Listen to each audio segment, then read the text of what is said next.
Good afternoon to all of you. Good afternoon. Good afternoon. Good afternoon. Yeah, we warmly welcome all of you on behalf of the IBSL to this program. Actually, Institute of Bankers of Sri Lanka is a statutory body incorporated by Act of Parliament. And since 1994, we are conducting IBSL programs. Our governing board consisting of CEOs of most of the banks, including Bank of Ceylon, People's Bank, Ceylon Bank, National Savings Bank, Bank of Ceylon, like that. They are the one decided which type of programs IBSL have to be conducted, and our chairman and vice chairman are from the central bank. They are deputy governor of the central bank and also assistant governor of the central bank. Our core programs are IABF and DABF program. Hope most of you also are either students or associate members of the IBSL by completing the IABF, DABF programs. And in addition to this IABF and DABF, we conduct postgraduate executive diploma in bank management program. It's open to the participants who completed the DABF or graduates. When we come for the diploma in international trade, this is we conducting annually, and we conducted this program around, I think, last 20 years we have conducted this program. Previously, we have conducted this program as the certificate course, and in last 10 years, we have conducted this program as a diploma program.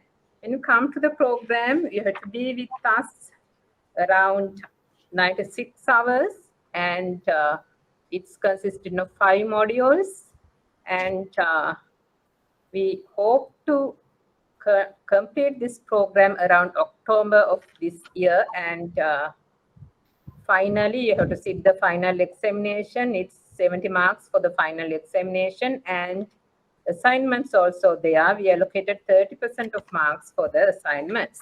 When we come for the course director of this program, is Mr. Susantha Caldera. So he's doing lectures in addition to this diploma program for our postgraduate executive diploma program. So he's doing foreign trade and finance as subject, and also so he's doing lectures for the DABF, English medium and Sinhala medium, international trade and finance subject. And also in addition to these two, so is doing lectures for our annual seminar programs and workshops in the subject of international trade. In addition to the IBSL, so is a visiting lecturer of the University of California as well as CBS, Center for Banking Studies of the Central Bank of Sri Lanka. So has the vast knowledge in this subject, and also so is the asset to the IBSL. So is a fellow member of the IBSL, associate member of the IBSL, and so has completed the postgraduate diploma in bank management of the IBSL. So has the vast experiences in the foreign trade subject, as so was the former AGM trade of the Cargill's Bank, and so has the foreign and local working experience as the head of trade in Standard Chartered Bank, HSBC, as well as the consultant of the NDB Bank. In addition to Mr. Caldera, Mrs. Anoma Ranasinghe, she assists us to conducting lectures for this program. She's the general manager of the JSC Shipping Limited, and Mr. Jayantha De Silva was the manager of the Sri Lanka Insurance Corporation. So also joined this program to do some sessions of the program. Then finally, after completing this program, you will be awarded the diploma certificate signed by the Deputy Governor and the Assistant Governor, our Chairman and Vice Chairman, as well as the Director General of the IBSL. This is a very valid certificate accepted locally and internationally. These are the things I wish to tell you, and I take this opportunity to thank you by selecting this program to follow, and also thank our Mr. Susantha Caldera, being the host director of this program for this cycle, to Thank you, sir, and I would like to invite you to commence the session now. Thank you. Okay, thank you, Ms. Godakanda. Good afternoon, everybody. Can you hear me? Good afternoon. Good afternoon, sir. Thank you. So, Ms. Godakanda, brief you about this particular course, Diploma in International Trade, and this is the highest course in Sri Lanka on international trade operations. And thank you for giving a brief introduction of me. As she said, I'm a career banker. If I talk about me, I'm a career banker with about more than 45 years experience. I started my career with Standard Chartered Bank. After 25 years, I left Standard Chartered as the head of trade. And then I joined international HSBC, not here in Middle East. I was a regional head of trade for HSBC in Middle East, looking after operations about 8 or 9 countries. Then after coming back to Sri Lanka after 10 years, then I joined, I was invited by NDB to work there as a consultant. Then again, HSBC wanted me. And my last banking position was with Cargill's Bank. When they started operations in Sri Lanka, they wanted me to set up the department. And on top of that, I'm lecturing for University of Kelaniya for the third year students on banking special degree course. And that's the first time in Sri Lanka. They have a banking special course, special degree, 4-year degree. I'm lecturing for the third year students on international trade. And I'm a regular lecturer at corporate campus also. So that's a brief introduction of myself. I can see about 12 or 13 students are there. One thing in this particular course, before I start, I'll have to tell you, the most important thing here is for you to talk. Unfortunately, since 2012, I'm conducting this course with a high level of success, And your knowledge is tested at the classes every day. But unfortunately, because of the COVID pandemic, now we are restricted to virtual classes. Because of virtual classes, the students' participation is minimal, right? So it is very, very important. It is very, very important that you should actively participate. This particular subject, international trade, is difficult. Some may be working in the departments, but some may be not working in trade finance departments. Anyway, even if you are working in the trade finance department, the nitty-gritty things is very difficult to understand. So therefore, it's a must. If we talk about the ground rules before we start the session, it's a must that you should talk in these classes. Even forget about, think that you are physically joining, like coming to a class. එහෙමදාම පන්තිය හම්බුනම මට ළමයන්ගේ ඇස් වලින් කියන්න පුළුවන් ඒ ළමයට තේරුණාද නැති කියලා. දැන් වැඩි හරියක් අපිත් කරන්නේ ඒකනේ. මේක ඔන් කරලා ඊට පස්සේ ගිහලා එහා පැත්තේ ටීවී එකේ පික්චර් එකක් බලනවා. එහෙමනම් පාස් වෙන්න බෑ. This examination is not easy. It's a tough one.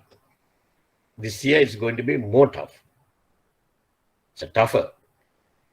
The reason is we want to give, especially me as a trade practitioner, whoever the students learning under me, I want them to be maestros in international trade. So you should be happy that if you follow me and if you learn properly, clarify your gray areas, then you can end up as a great practitioner in international trade. That will definitely support you to go up in your career ladder. So it's very important. From the day one, think it, right? Not just for doing certain things, don't do it. Try to take it seriously. Speak to me. When I ask a question, give me the answer, right?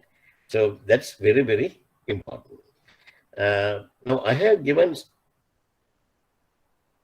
small introduction of me. I would like to have, in the first class, I would like to have a very brief introduction, a self-introduction of yourselves, right? I don't want to know your age, whether you're married or not. That I don't want to know. Your name, the place of working, and what else?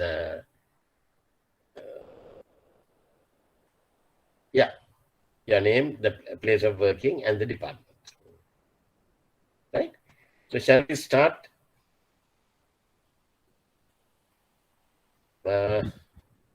Who?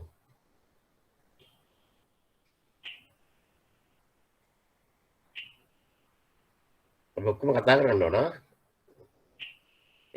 පටන් ගමු අපි. නිලක්ෂි Mallawarachchi.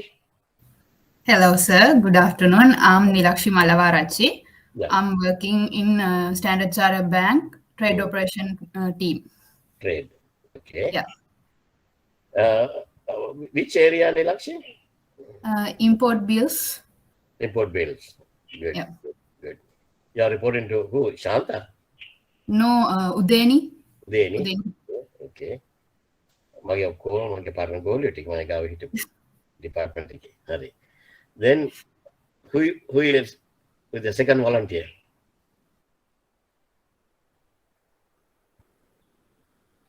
See, Standard Chartered was very prompt. Hi, sir. I'm Zikra Shahran. I'm attached to trade operations. Yes. Yeah. Trade operations as well in Standard Chartered Bank. I'm with the trade core team. Trade core team. Okay. Then who else? Sir, Mario Fernandez from DFCC Bank. I'm at the call center currently. You're also working in trade? No, sir, I'm at the call center.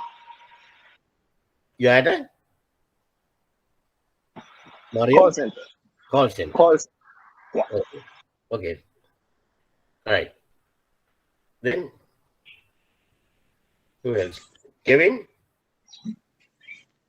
Kevin at SCB. Trade. Matematika. Then who else? Ishara?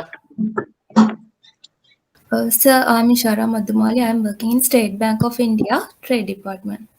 Ishara Madhumali, State Bank of India. State Bank of India. State Bank of India. All right. Trade Department. Yeah. I'll get a pass SBA. Okay. Then? Hi, sir. Good afternoon. I'm Nishadi Vijayaratna. Yeah, Nishadi. I'm working at Standard Chartered Bank, attached to trade operation. Nishadi. Vijayaratna. SCB Yes. Trade. Okay. Yes. Right. Then? Hi, sir. I'm Sahan Subasingha Mm-hmm. from Standard Chartered Bank. Mm-hmm. I'm also working trade operation department. Trade Operations Department. You are reporting to who? Ranmali. Ranmali. Okay. Hi, sir. Good afternoon. I am Sahan Lakshita, working in NDB Bank Trade Finance Department. NDB Trade Finance. You are working with Manjula? Mr. Manjula, yes. Yes. Okay. Right. Then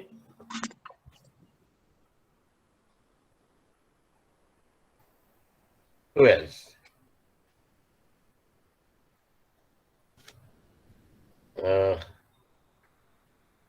Here. Ashan Silva. Ashan Silva. Huh? Hello, sir. I'm Amel Ashan. Yeah, I yeah, work Ashan. at the Trade Department in Nations Trust Bank. Nation Trust Bank. Yes. NTB Trade. Yeah, you are working for imports or exports? I'm working at Import LCs. Import LCs. Yes. Okay. Tanya has left, no? Now who is serving? Yes. She's not present with us. Okay, right, okay. Who else? Prabhat Vimukti?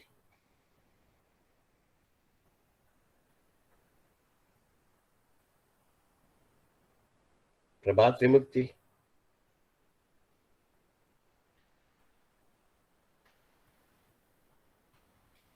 It's not there. Right. මම කතා කරන්න බය හින්දා left end එකේ පස්සේ Good afternoon, sir. I'm Lakshmi, attached to Sampath Bank, Trade Department, currently at Import LC opening session. Currently at Import LC opening.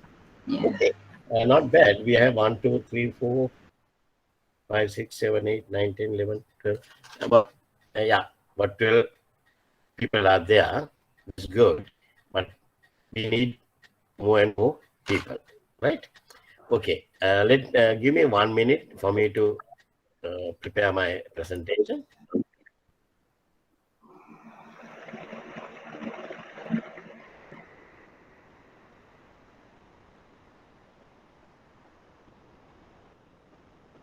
Can you see this presentation?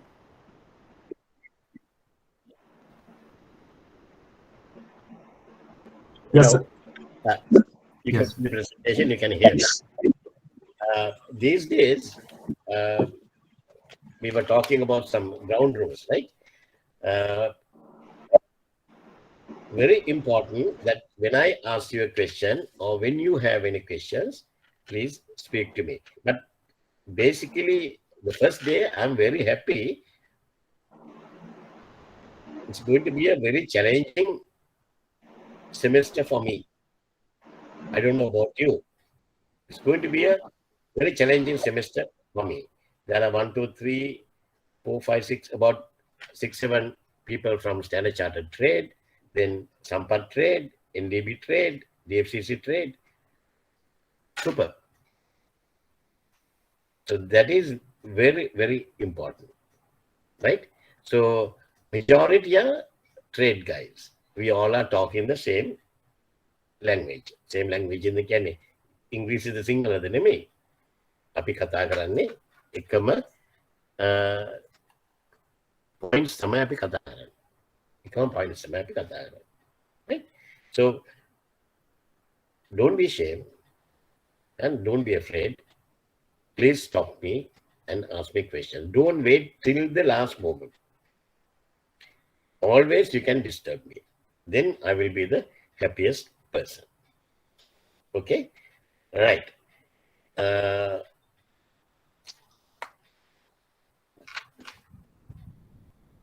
And another thing which I want to tell you is මේ කන්නම් මොකද එන්නේ වැඩි වුණොත් එහෙම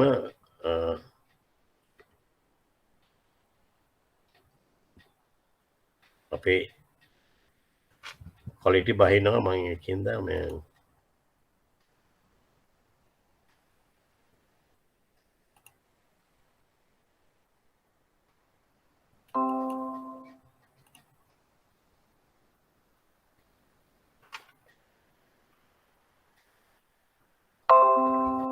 image එක මම කරගන්නවා.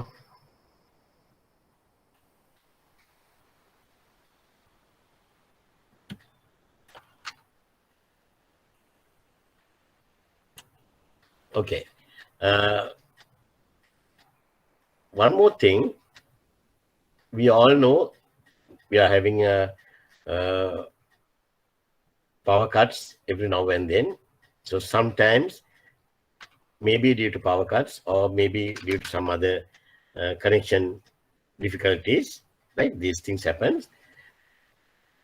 I might get cut off. You can hear me? Hello? Yes, sir, we can hear. Yes, we can hear you, sir. First of all, write down my mobile number, right? 077 613 5985. 5985. In case if you can't hear me or if something happened, right? Please, one of you, please call me and inform me. Otherwise, I may go on talking, right? When a technical defect take it up, මම ඇහෙන්නේ නැතු වෙනවා. ඉතින් ඒකින්ද ටක් ගාලා මට කියන්න සර් ඇහෙන්නේ නැහැ. එක්කෝ අපිට පේන්නෙත් නැහැ, ඇහෙන්නෙත් නැහැ, මුකුත් නැහැ. right? ඒතර මම ආපෝසරයක් හදා ගන්නවා. ඒක මම ඔයගලන්ගෙන් බලාපොරොත්තු වෙන උදව්වක්. Right. Okay. The first class today, the first session, what I'm going to cover with you, the learning goals of today's session is, I want to discuss with you a brief description of the economic development of Sri Lanka from ancient times. Then to discuss with you what is international trade, how international trade differs from domestic trade, what are the differences, right? Then why does international trade exist? Then the theory part, the concept of absolute advantage and comparative advantage in international trade. Okay. Then the parties involved in international trade. Then we are going to discuss the external factors faced in international trade markets.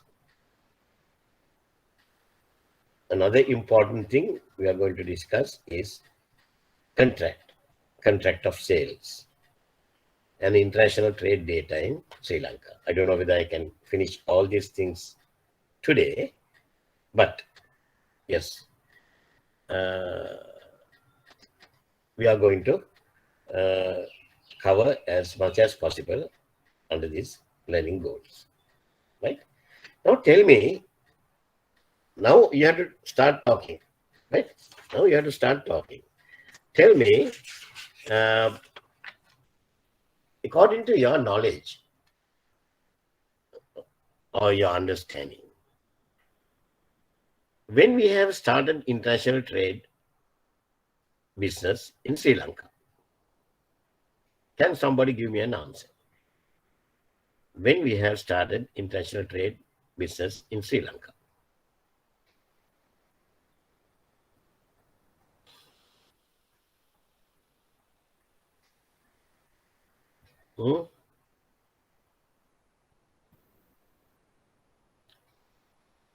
Kevin, Mario?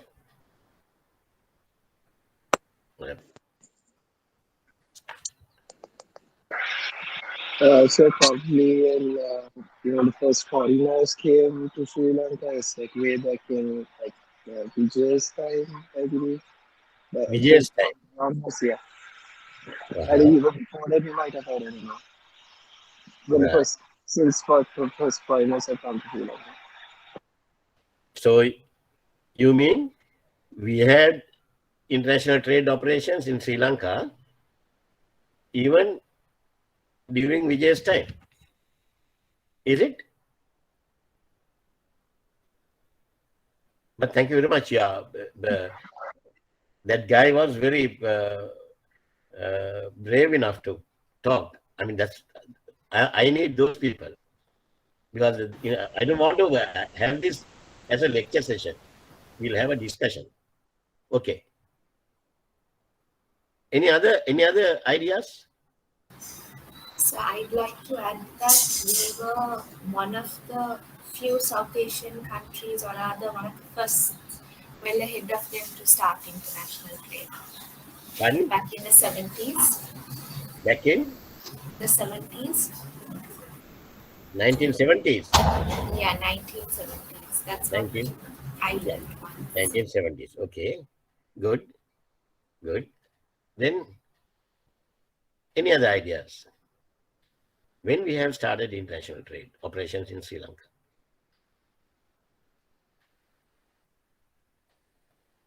(1970s) na mama hari ආඩම්බරේ වෙනවා. මොකද මම standard චාර්ටර්ඩ් එකේ 1970s වලින් නම් ඉන්නවා. හැබැයි එතකොට trade තිබුණා. I joined Standard Chartered in 1973. But we had the trade department. Standard Chartered trade department එකට අඩිය තියන්න බෑ. අපිට තහනම්. ඉච්චරටම ලොකු මිනිස්සු හිටියේ. දැන් නම් ඔයගොල්ලෝ ඉන්නව නේද? ඒ දවස්වල trade කියන්නේ ලොකු අය හිටපු department එකක්. Right. Okay.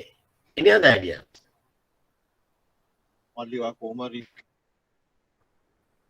Pardon?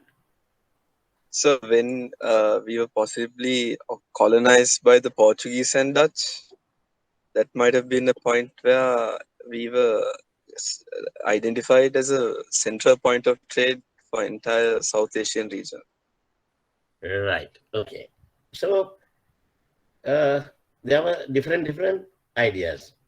One mentioned from the Vijay's time, even ancient and around the time, we had this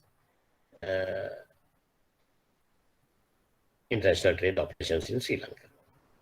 Then one girl mentioned from 1970s.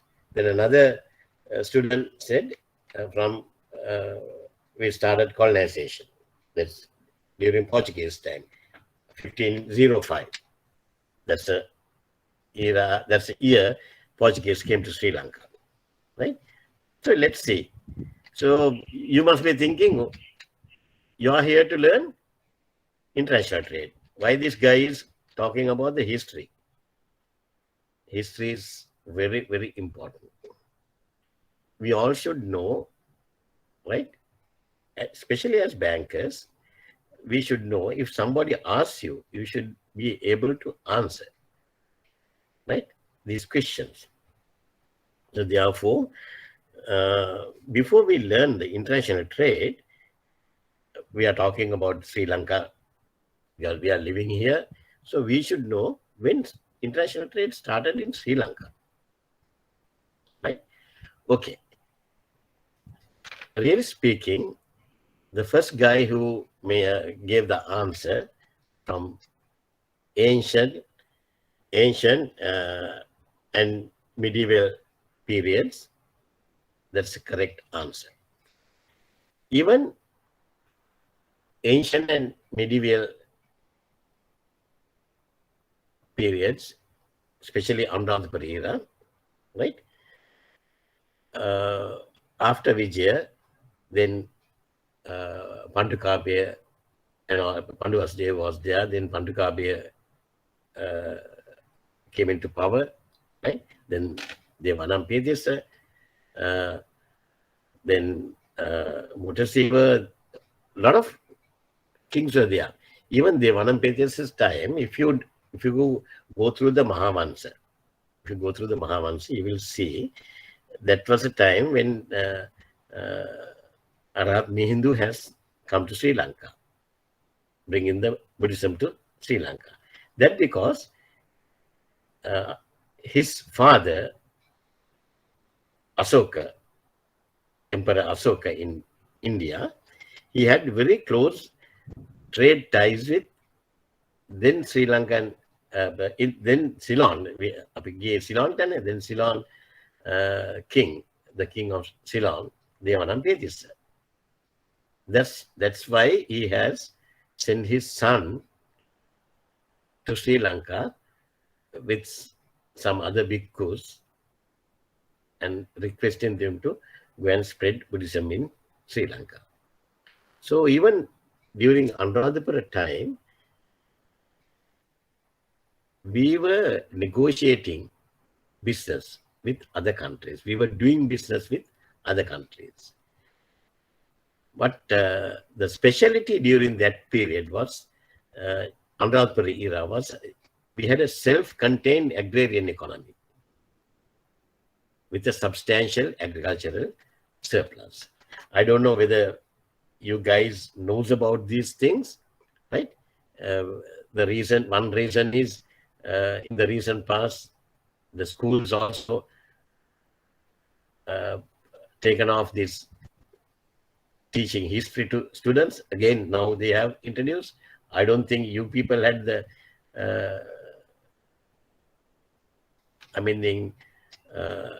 you were not so lucky to learn about the history of Sri Lanka. But now again, they have started. So, and you may have heard about King Dutugamunu, King Elara, the King Elara. The King Elara, who was he? He was a horse trader. He was a horse trader.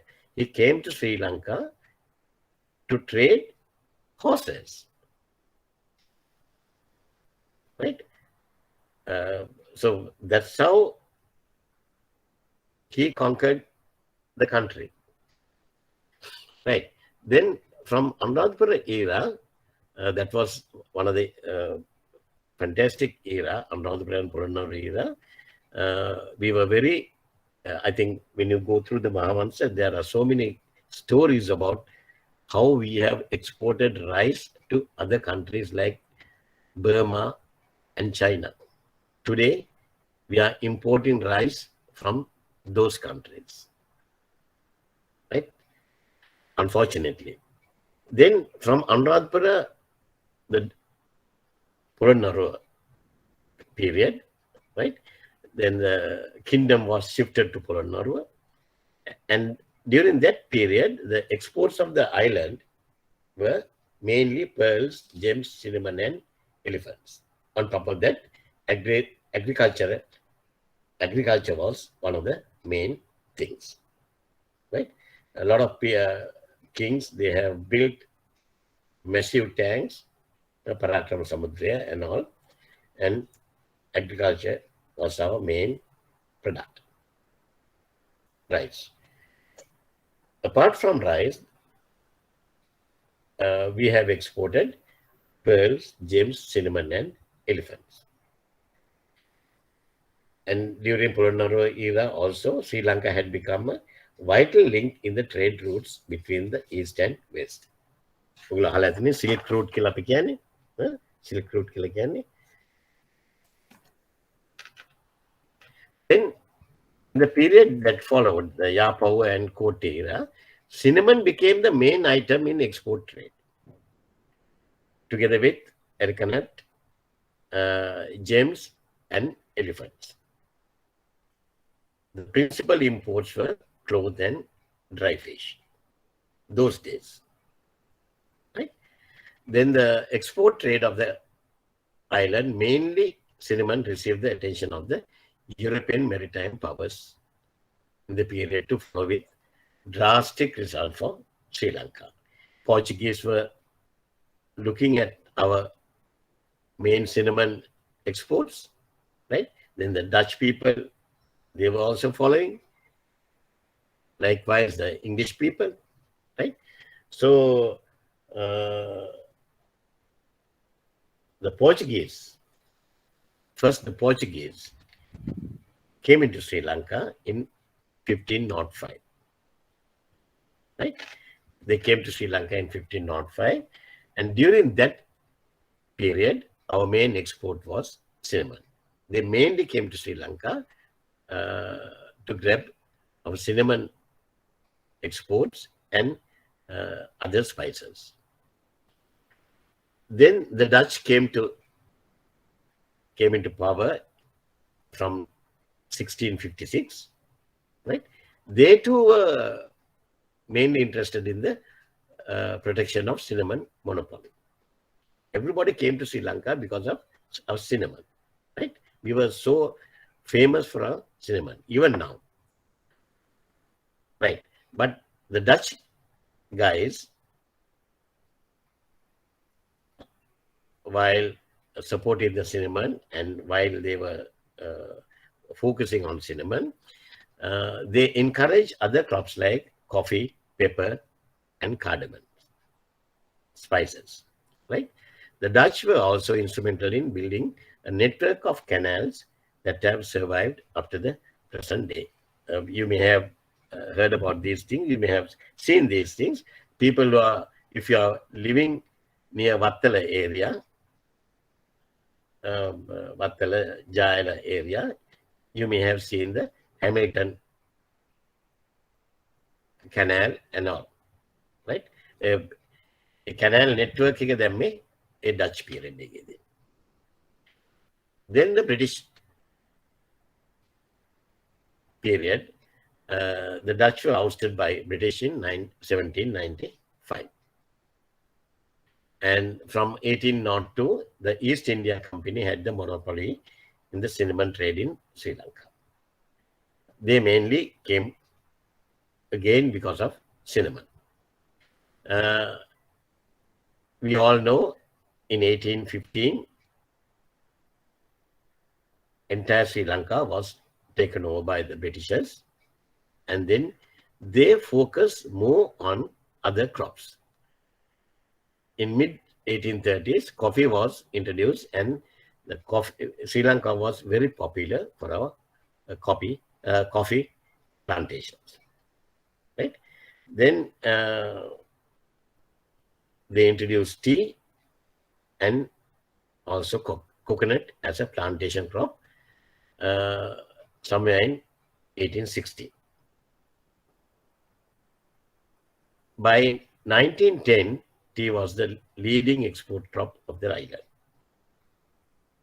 And they also introduced rubber as our second export crop. The British period was especially from 1802 to 1948. They were mainly focusing on getting everything out of Sri Lanka and exploiting our labor and everything. Then the last period is period since independence from 1948 to date. That was a period with a lot of ups and downs, because we didn't have proper focus, proper idea, and proper planning of what we are doing. So after we took over the power from British guys in 1948, again, we continue what they were doing. That is, exporting tea, rubber, and coconut as our main export items. That was the income. In 1953, due to the Korean War, the rubber prices went up. And we got a lot of money. But we didn't have a proper plan to save those money. And even our balance of payment, we had a surplus. We had a surplus of our balance of payment. But then gradually it diminished. By 1960s, again it went into red. From 1950, if I'm correct, from 1957, it went into red. Right? Only few years, about 3-4 years, we enjoyed the surplus in our balance of trade. After that, it was never. So we had to say, once upon a time, we had a surplus in our balance of trade in Sri Lanka. Once upon a time. කොහොමත් එක කාලෙක තමයි තිබුණේ. අපිට ඊට පස්සේ කවදාකවත් ඇවිල්ලා නැහැ. Every time, every year, year over year, it is deteriorating. And we know where we stand by now. In 1970, from 1970, there were some drastic regulations under Mrs. Srima Bandaranaike's regime. Then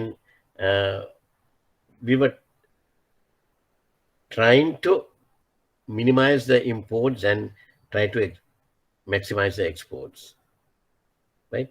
But from 1977, after Mr. Jayajawardena came into power, we changed our economic policies. We went from closed economy to open economy. We allowed anything to be imported. Anything to be imported. The result is what we are experiencing today. No proper planning, no discipline.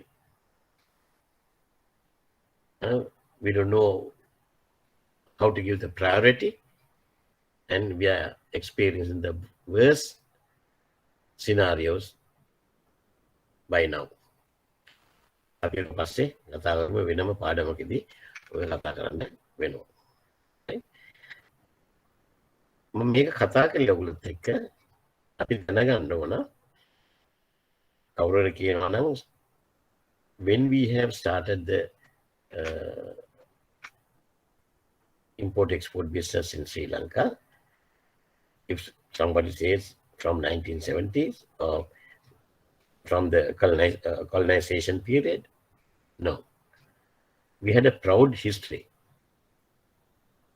We were 1,000 times better than today,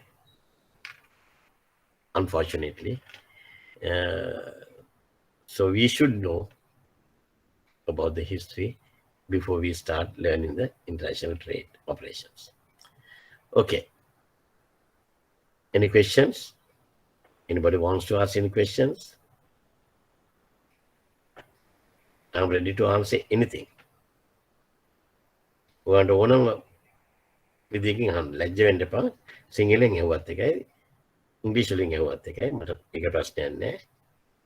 Tamil නම් මම දන්නේ නැහැ. ඉගෙන ගත්තා NDB එකේ ඉන්නකොට අපි ටික දවසක් ඒක අටපාඩම් කළා විතරයි. කියවන්න දන්නේ නැහැ. Right. Okay. Now let's move on to this international trade. What is international trade? International trade is the exchange of goods, services, or performance and capital across international borders. Okay. International trade is the exchange of goods, services, or performance and capital across international borders. From one country, we are dealing with another country. Not only goods, very important, even the services comes under international trade. Nowadays, we are having a lot of BPOs operating in Sri Lanka. That's also international trade, because we are earning money for what we are doing, that service. Now let's see how international trade differs from domestic trade. Well, when it comes to domestic trade, have you done any domestic trade? Nilakshi, do you have any experience in doing domestic trade? No, sir. No. Then Kevin?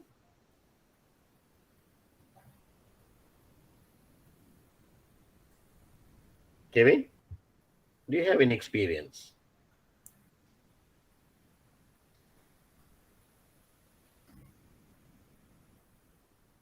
So this means documents come from in banks from Sri Lanka. I am asking you very simple. Domestic trade. Do you have any experience of getting involved in domestic trade? මේ රට ඇතුලේ මේ බඩු ගන්න බඩු විකුණන්න, do you have any experience?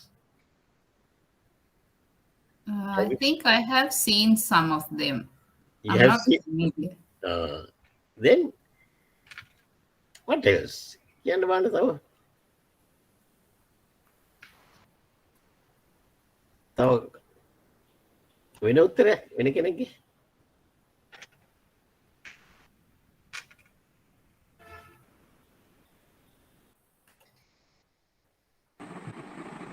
So domestic trade mean in day-to-day sales, like a checkbook, open current accounts, those are no, sir.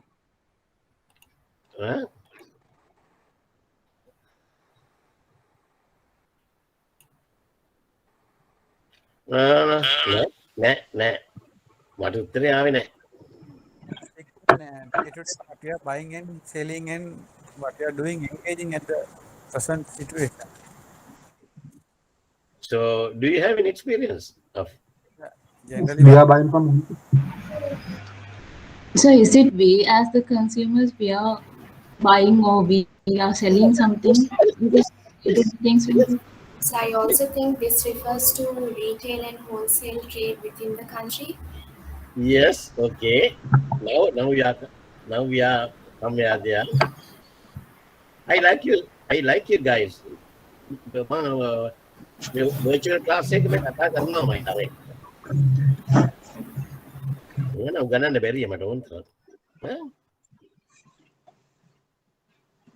මේ සිංහලෙන් අපි කෙලින්ම කියනවා නම් උඹ කඩේ යන්නේ නැද්ද?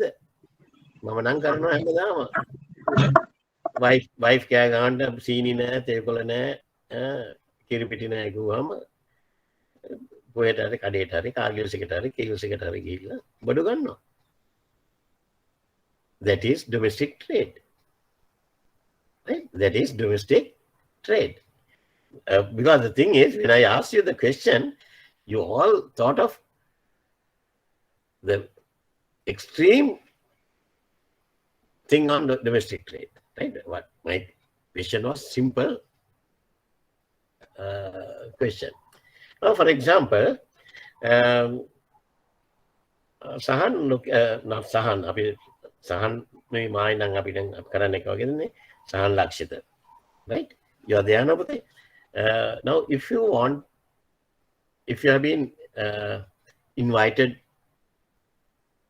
for a wedding of one of your colleagues in your department, right?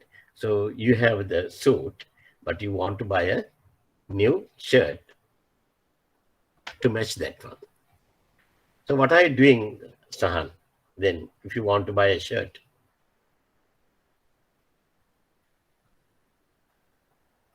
If you want to buy a shirt to go for this wedding,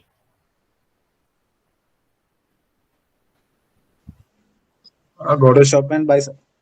You go to a shop and buy it. Okay, let's see. Normally you don't buy everything, no? You go to a shop like Hamidia's. Oh, yes. Yeah, and then you go through the shirts, what they have, right? Then you will, some of the shirts have been displayed, so you can touch it. You can touch texture and see whether it's good, 65-35 or 50-50 or whatever thing, right? Then the collar size, the fashion is the slim fit or the normal one, right? Then after that, what do? Then you, in most of the cases, you tell that salesman and fit on it. Fit on. You go for a fit on, right? Yes. Yeah. Then you go for a fit on and see. Make a matter of the fit and other man than last another. Come on, it. You balala tamai ganne. It's in the one of the most important thing before you buy for gents, you and me, it's very easy. The prices are displayed. Yeah. You will never touch a shirt which is priced at 10,000 rupees or 8,000 rupees. Yes, sir. ඒක පැත්තකට දාන තල්ලු කරලා දානවා. දාලා අපි යන්නේ 3,500, 4,000, 2,500 ඒ range එකේ which is which I can afford, affordable papers, I will go and buy it. Right? Then let's see. නිරක්ෂි කොහොමද යන්නේ? නිරක්ෂි දැන් SCB එකේ ඉන්නකොට ඔන්න වෙඩින් එකකට ඉන්වයිට් කළොත් එහෙම දැන් අපිට වගේ නෙමෙයි. You people will නිරක්ෂි then Sekra තයින්නනේ ඔය SCB crowd එක ඒ කට්ටිය දැන් ඔක්කොම දැන් බලනවා තවත් ඉන්න යාළුවෝ දෙන්නේ තුන් දෙනෙක් අල්ලගෙන ලන්ච් අවර් එකේ මේන් ස්ට්‍රීට් එකට යනවා. සාරි shopping. ගිහිල්ලා දැන් මේන් ස්ට්‍රීට් එකේ කඩවල් දෙක තුනකට ගිහිල්ලා මේක අපිට එක ෂර්ට් එකක් ගත්තාම සහන් මේක ඇති මගුල් ගෙවල් 10කට විතර අඳින්නේ නේද? අපිට ලැජ්ජාවක්. මේ ගෑන් ළමයින්ට එහෙම නෙවෙන්නේ. මේක අයියෝ මේ සාරිය ගිය මාසෙත් යන්දා මේ යාළුවන්ට මතකයි මේක ඉතින් අලුත් එකක් ගන්න ඕන. අපිට වගේ නේ අපේ මට නම් එක සූට් එකක් තිබුණාම ඒක ඔකට මැන්ද අන්තිමේදී මිනි පෙට්ටියටත් ඕකම තමයි අඳන්නේ. වෙන එකක් අඳන්නේ නැහැ. හරිද? ඕගලන්ට එහෙම නෙවෙයිනේ. දැන් ඕගොල්ලෝ කෙලින්ම අරන් යනවා. ගිහිල්ලා බලලා ඇදලා කරලා ඔක්කොම බලලා ඔන්න ගන්න. Right? So when you go to buy a thing like that, there are certain characteristics that apply to both parties. That means the buyer and the seller. So I'm explaining this to you as a story, right? මගේ ඔක්කොම classes මම පුළුවන් තරම් මම story telling තමයි යන්නේ. That's the easiest way for you to keep things in your head. If I tell you about some theories and all those things, that will never retain in your head. But you can still remember about 20, 30 years back what your grandmother, grandparent, grandfather, what they told you when you were a small kid. අවුරුදු 3-4 ළමයෙක්ලා කියපෝ once upon a time කතන්දර හොඳට තාම මතකයි. Grimm's fairy tales still we can remember because those are stories. So the best teaching method is storytelling. Through stories we will try to understand the theory. Now there is a common language and culture. When Nilakshi and crowd, when they go to the sari shop, right? You talk to them either in Sinhala, English in කතා කරලා ලොකුට අපේ French වලින් කතා කරලා ඔයා French කරලා ඇති. French වලින් කතා කරලා අර මිනිහාගෙන් අහන්න යන්නේ නැහනේ. ඒ මිනිහට තේරෙන්නේ ඉතින් කීයද මේකේ සාරේ ගාන අඩු කරන්න බැරිද? එකට දාලා බලනවා. ඒ ඔක්කොම අපි දන්නවා. අපේ same language, same culture, right? Same law. Applicable to Sri Lanka, same law, right? And absence of custom formalities. When Sahan goes to Hamidia's to buy a shirt, once you buy the shirt, you don't have to pay import taxes, and you don't have to go through the customs. There's no custom formalities. Absence of custom formalities. Then usually relatively simple documentation. Very simple documentation. What is the simple documentation? What is the only documentation? A receipt. The receipt. Very good. Very good. Right? The receipt. The simple receipt. Then the single currency. You don't go and pay them in dollars or sterling pounds. In Sri Lanka, rupees.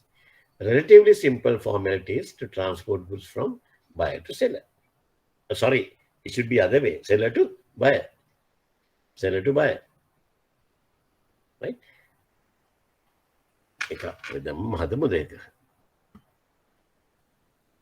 right?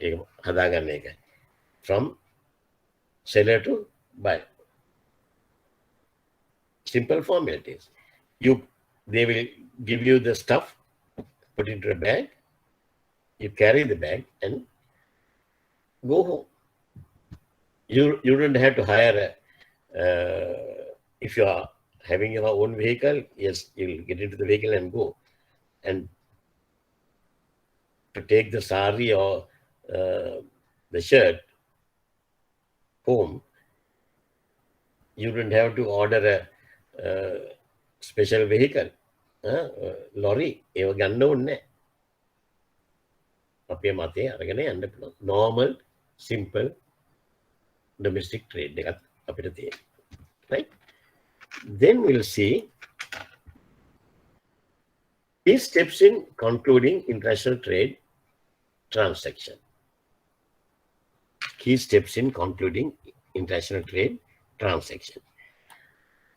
Before I explain to you, I will give you 2 minutes to go through this chart and try to understand the thing. After that, then we'll talk. Right? I'll give you 2 minutes. You can see the chart, no? Can you see the chart? Yes, You know, can Yes, I can see. Okay. 2 minutes. Just go through it from buyer seller.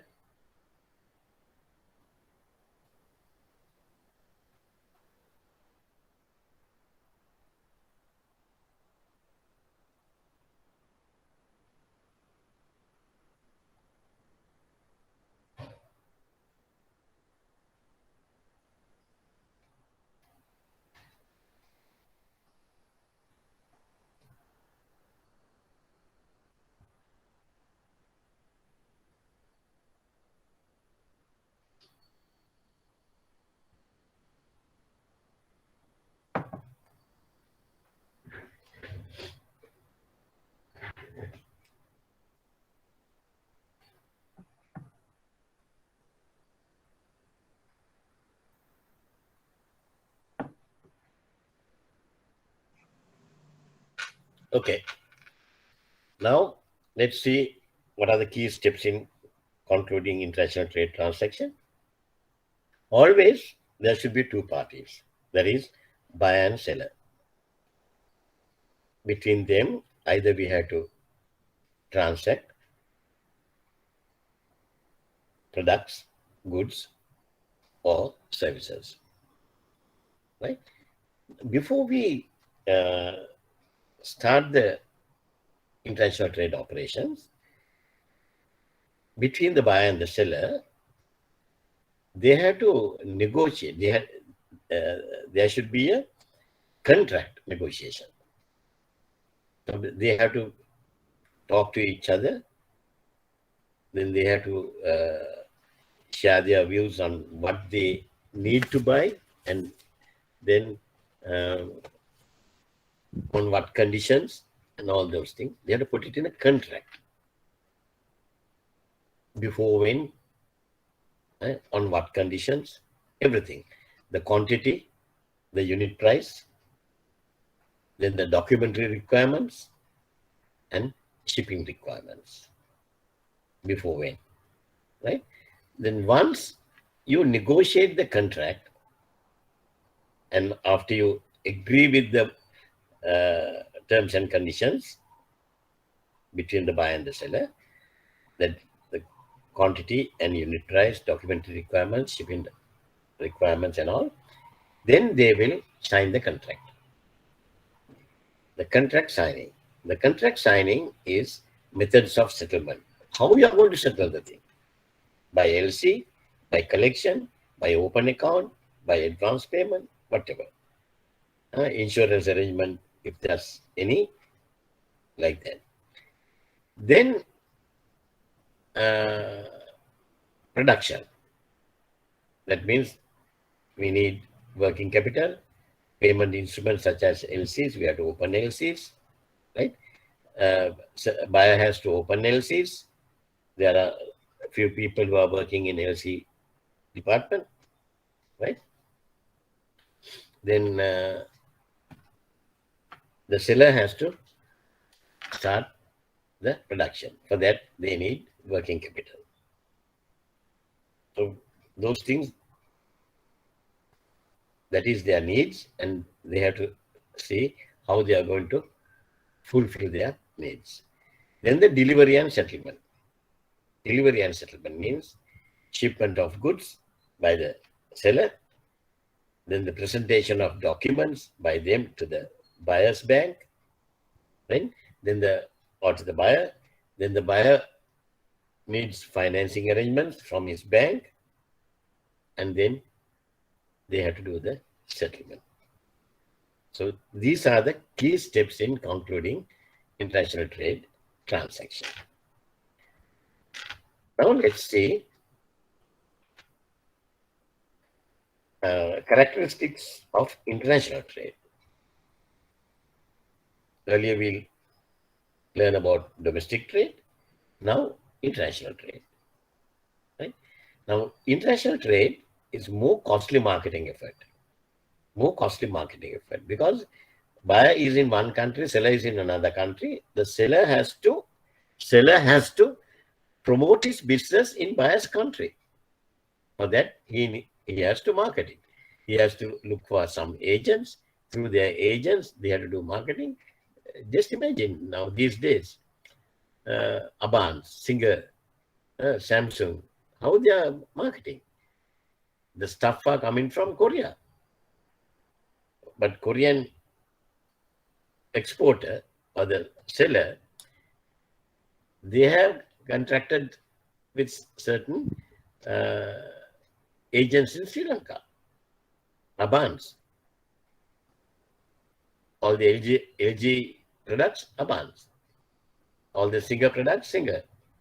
Then Samsung products with Samsung. Right? They are their agents. So these people are putting up hoardings and TV commercials and paper ads and all those things. Very costly.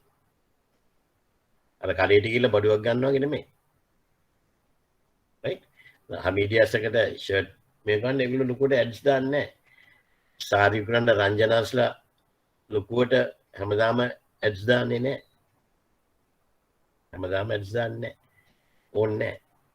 මේක එහෙම වෙනස්. Right? Then coping with customs formalities. Goods are coming from one country to another. They have to go through the seller's customs and buyer's customs, both. Right? They have to pay export duty. Also, they have to pay import duty.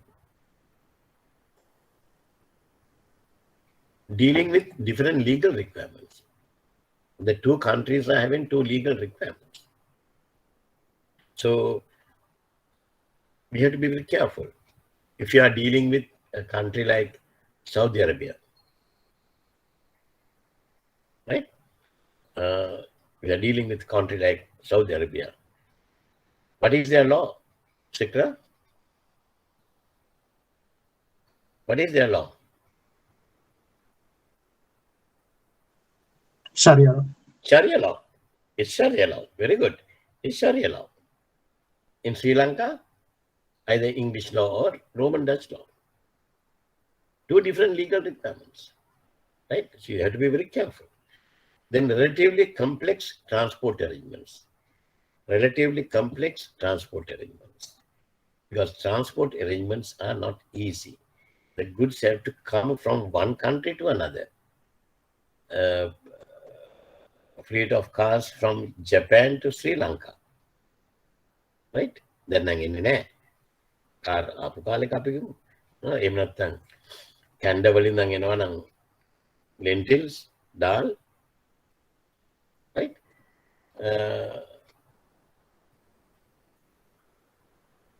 Long distance. So we had to look for transport arrangements. Then risk involved in foreign currency settlement.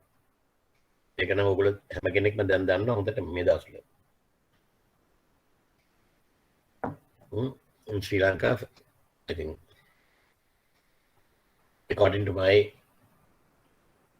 knowledge, I have never come across a situation like what we are having now. Even in 1970s, early 1970s, we settled our bills without any problems. Now we are having these foreign currency issues, right? And there's a risk. The currency may go up or down, right? So those things are there. Then no guarantee of the value at the time of settlement, conversion rate, right? When we open the LC, we open the LC and when we sign the contract, thinking that dollars will be 202. So by the time we receive the goods after 3 months, the dollar may have gone up to 215. So all your profit has gone, right? The risk of buyer's default, unknown parties, the buyer and seller, they are from two different countries. They are not known to each other, unknown parties. So one party can default, mostly the buyer. Then overseas government actions. Overseas government actions in the sense, now sometimes the buyer and the seller, they have a very good relationship. They want to settle the bills, but because of the government actions, you can't pay. Classic example, Sri Lanka today. When I see then Sri Lanka today, right? Okay.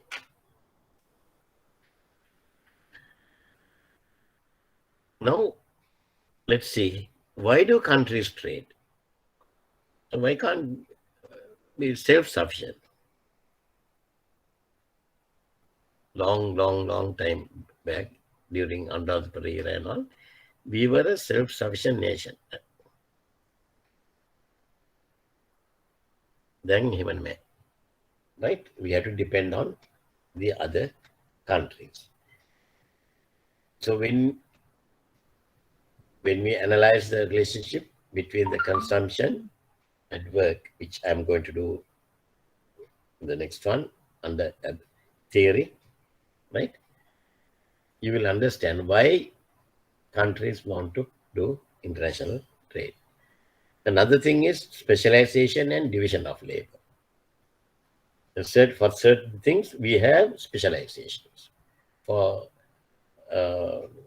paddy cultivation, we have specialization. We have the irrigation systems, and our farmers, they are specialized in paddy cultivation, right? When you compare with some other country, they don't have that specialty, right? Then division of labor. Even towns and cities are not normally self-sufficient now. Can you tell me a country nowadays, who is self-sufficient? Economic care about.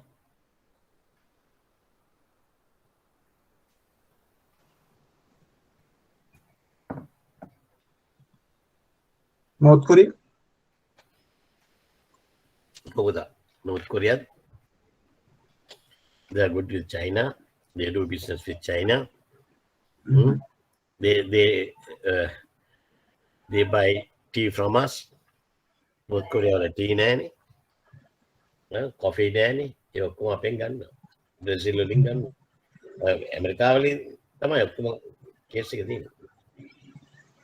Not even towns, not even cities are self-sufficient nowadays. Forget about countries. A lot of people will mention about North Korea, then Cuba, because of Fidel Castro. No. Cubans are tea ගන්න කොහෙන්ද අපේ tea ගත්තේ අපේ මන් දන්නේ දැන් අපිට යවන්න තේ තියනවාද කියලා.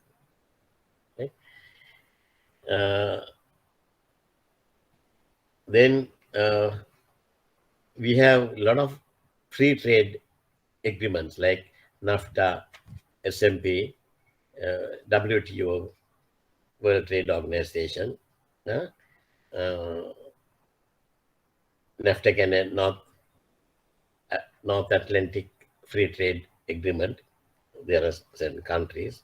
Then SAC, our own free trade agreement, SAC, Southeast Asian countries, right? Okay. And because of that, people think it is much cheaper to do international trade for us to produce the most economical thing what we can produce and to have a surplus and to trade it with some other country and buy things which we cannot produce here, right? Okay, that is much cheaper. Excuse me, sir. Sorry to interrupt. But Yeah. what does free trade mean? Free trade means now between two countries, if you have, for example, we take Sri Lanka and China, the famous example, Sri Lanka, China, Sri Lanka, India, recently Sri Lanka, Singapore, Sri Lanka, Japan. We are having free trade agreements. That means in Sri Lanka and China, we have signed a certain agreement. Okay, we export rubber to them, and they export rice to us, right? And certain other countries between India and Sri Lanka, for certain goods, they have relaxed the import taxes. When we send our exports to India, normally whatever the things comes to India, they have to tax, and they are imposing an import tax. Then the price of that unit will be determined with the import tax. But if the import tax has been taken off because of a free trade agreement, then within India, there will be a very good market for our product because they can sell it at a lower price. If they are importing the same thing from Vietnam, where they don't have a free trade agreement, then the price of the same product will be much higher than Sri Lankan one. So we have the advantage. That is free trade agreement. And those are bilateral agreements between two countries, bilateral. And we also have multilateral trade agreements. Multilateral means more than two countries. SAC agreement. All the SAC countries, we have free trade agreements among all SAC countries. North Atlantic Free Trade Agreement, NAFTA, Atlantic countries, right? So this is a common thing at the moment. In the first example you mentioned, it's more like barter system, right? Which if one? They send us a good, we will send we send rubber, they send us rice. No. What I meant was, we send rubber to them, and they have to pay. They have to pay for it. Yeah. They have to pay for it.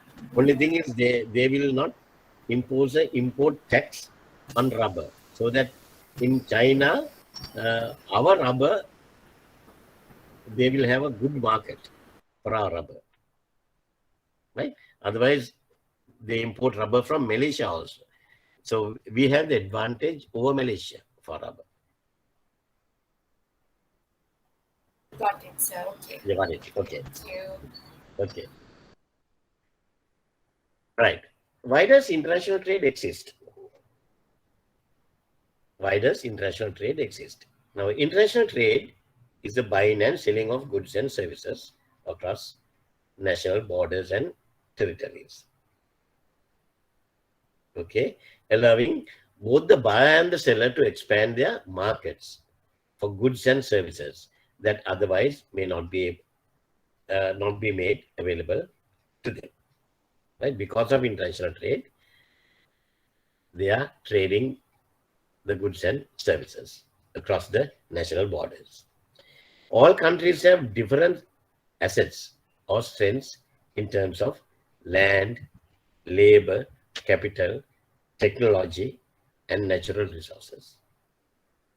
Right? Those are the main strengths of a country: the land, labor, capital, whether they have money to do the production, whether they have the technology and the natural resources.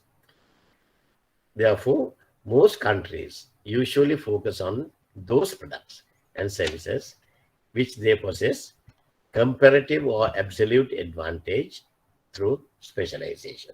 Now, for example, just take one product, paddy cultivation in Sri Lanka. We have the land and we have the labor. We have the specialized labor, right? Capital, of course, people are crying these days. දවල්ට රෑට නිවස් බැලුවම මිනිස්සු කියන සල්ලි නැහැ කියලා. ඒක දැන් අපේ කරුණයක්.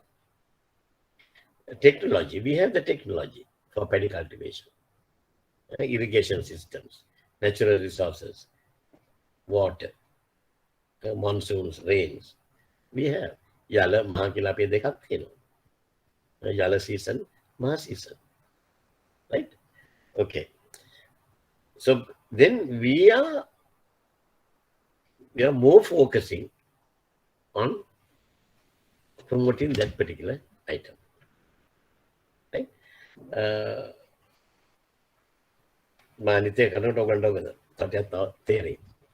However, such specialization may result in excess production capacity for certain goods and services, but also opportunity cost for not producing enough of other goods and services. Right? This is only a preamble. So now we are going to discuss in detail the theory part. Right? Because all countries have different assets and strengths, right? They focus more on that particular one. Then, as a result, they have excess production. They can use it for domestic consumption, and then the excess one, they can sell it to other countries. Right? That is how international trade is happening. In summary, international trade exists for the following reasons. There is an uneven distribution of natural resources in different countries. Therefore, international trade exists to bridge the gap across geographical boundaries. Right? Now you can think of some examples. Uneven distribution of natural resources. Take Sri Lanka and Dubai. Take Sri Lanka and Dubai. We have, for paddy cultivation, we have natural resources, water, irrigation system, everything. In Dubai, they don't have. But they eat rice. Right? අපි හරියට කළොත් අපිට පුළුවන් rice යවන්න. හරියට කරන්න කොහෙද අපිට කණ්ඩක් කාලා නැතුව නේද? මේ දවස්වල පිටිනුත් තියෙනවනේ. Then, therefore, international trade exists to bridge the gap across geographical boundaries. අපි ඩුබායි ගත්තාම තව එකක්. මගේ ගියේ irrigation පැත්තෙන්. අනිත් පැත්තෙන් oil, natural oil. They have oil, but we don't have. Right? So we have to do trading. දැන් ඒකනේ මේ දෙන්නේ කීයේ පෙරද අසුනේත් නේද? අස්කලෙත්. නිවුස් බලනවනේ. නිවුස් බලන්න ඕන. ඒක කියනකොට මතක් වුණ එකක්. ඔගොල්ලෝ අද ඉඳන් all these people අෂාන් ඉෂාරා මාරිගල ඔක්කොම ඉන්න ළමයි ටික ඔක්කොම you have to start reading newspapers and at least watch the news.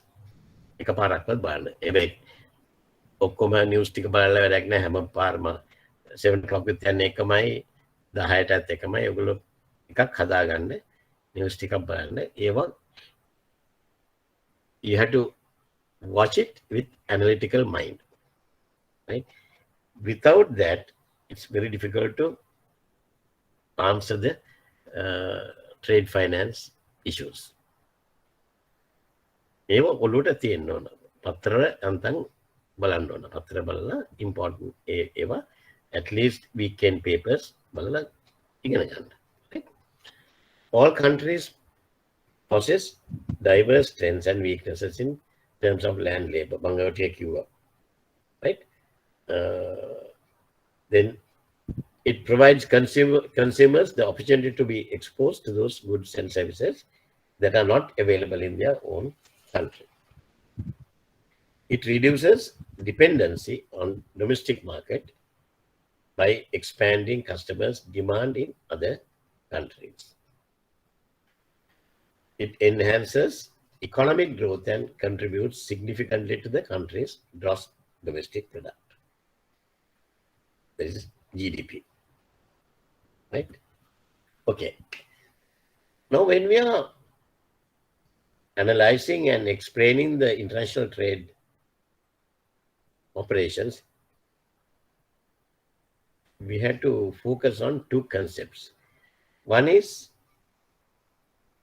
the concept of absolute advantage, and the other one is the concept of comparative advantage in international trade. One is absolute advantage and the other one is comparative advantage in international trade. Now, in 1776, the Scottish economist Adam Smith, he first introduced this absolute advantage theory. Right? Then in 1817, David Ricardo, another Englishman, right? Adam Smith was a Scottish guy. David Ricardo was an Englishman. He introduced the theory of comparative advantage and cost. We are going to discuss these two concepts. Then, when David Ricardo and his colleagues, when they were going to explain the thing, there were certain questions, cross-examinations and everything regarding this theory of comparative advantage. Then another economist called Gottfried Haberler, he came to the support of David Ricardo, introducing opportunity cost theory. Opportunity cost theory, right? So these are the three concepts which is existing even now. When we are explaining the international trade operations, we focus on these three theories. First, we'll see theory of absolute advantage. Right? Each country has their own advantage of producing a particular goods as opposed to another. Sri Lanka has absolute advantage of producing tea, while Canada has for wheat, and Caribbean islands for banana. Now, even Caribbean islands, they are famous for sugarcane. Can't we grow sugarcane?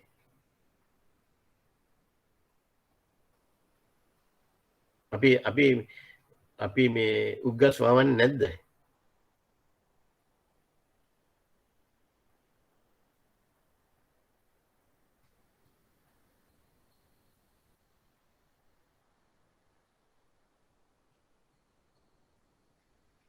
And we grow sugarcane.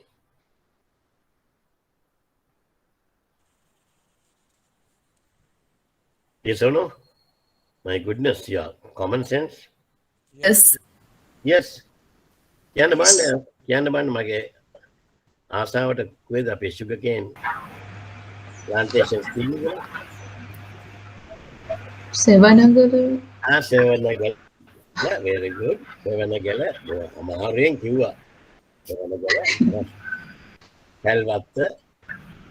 Then Ambilipitiya, we have sugarcane plantation. And we have sugar factories also. Ambilipitiya sugar factory, Sevanagala sugar factory, Kalvatta sugar factory, we have. Right? But it is not cost effective. If we grow sugarcane and if we use those sugarcane and produce sugar, cost of 1 kilo will be about 180 rupees. But we can import sugar from Caribbean islands, either Brazil or some Caribbean islands, for a lesser price. Right? එහෙමනම් අපි අර අච්චර ගානකට මේක කරලා වවලා වැඩක් වෙන්නේ නැහැ. දැන් නම් ඒ පැත්තේ අනිත් පැත්තේ හිතන්න පුළුවන්. අපිට දැන් ඩොලර්ස් නැති හින්දා. Don't forget about the dollars issue, huh? Don't think about that. හිතන්න අපි දැන් පරණ ලංකාව කියලා හිතන්න උන් තරම් ඩොලර්ස් තිබුණා අපිට යන්න තිබුණා. එහෙමනම් අපි we are going for what is the cheapest one for us. Right? So therefore, even though Sri Lanka can grow sugarcane, it has been proved that importing sugar from Brazil or Singapore is cheaper. Then you must be wondering, Singapore, do they have sugar plantations, sugarcane plantations, Singapore? No, that is only a trading hub. Only a trading hub. If you want to import sugar, we are importing from Singapore, right? Through Singapore.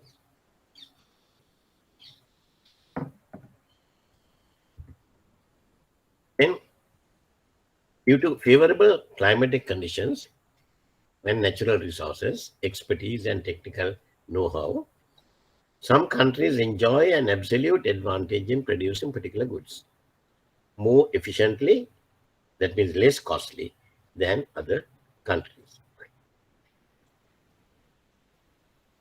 Through specialization, these countries can achieve a surplus in production, and such surplus could be traded internationally. Right? The maker some questions with you should be able to explain the thing, right?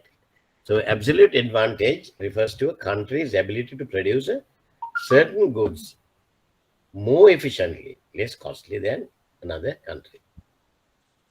Accordingly, countries should produce and trade products that have absolute advantage. That was the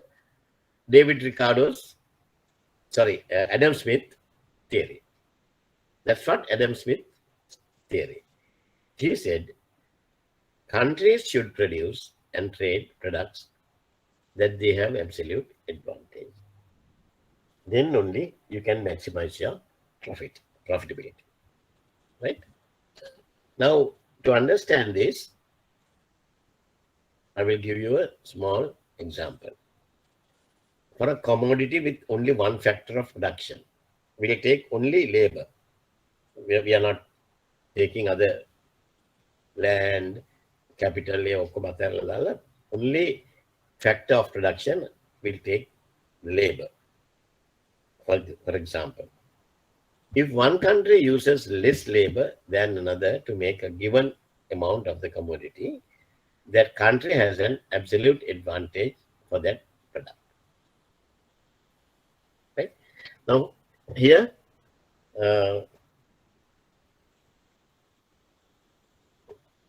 production of wheat. Hours to produce 1 ton. There are 2 countries, UK and Canada. Then cars. Hours to produce 1 car. Again, UK and Canada. According to this example, UK needs 300 hours to produce 1 ton of wheat. Then Canada, they need 200 hours to produce 1 ton of wheat. When it comes to cars, the UK, they have they need only 150 man hours. 150 man hours to produce a car. Whereas the Canada, they need 250 man hours to produce a car. Okay? Now tell me, when you analyze the thing, which country has the absolute advantage over the other of producing wheat? Canada. Canada. Canada. Then which country has the absolute advantage of producing cars? UK. UK. Now, we'll try to explain the thing. My explanation is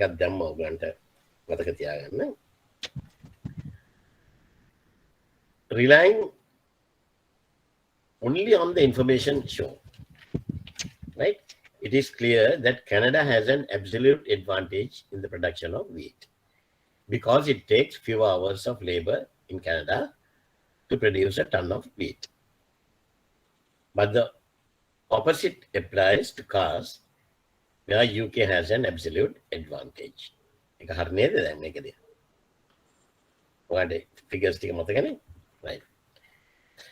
In addition, 450 hours of labor in either the UK or Canada, 450 hours, 300 plus 150 hours, UK 450 hours, Canada 200 hours, 250 hours, 450 hours, total 450 hours, right?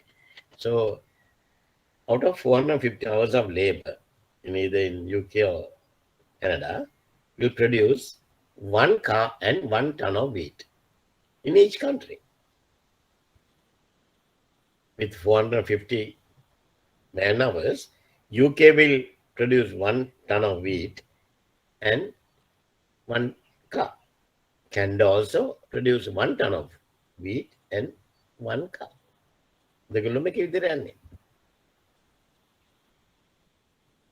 Right? If trade takes place and Canada exchange 1 ton of wheat for 1 car from UK, Canada saves 250 hours by obtaining 1 car from UK and not having to produce it itself. Now, Canada, out of 450 hours, they can produce 1 ton of wheat with 200 hours. So, if they are not going to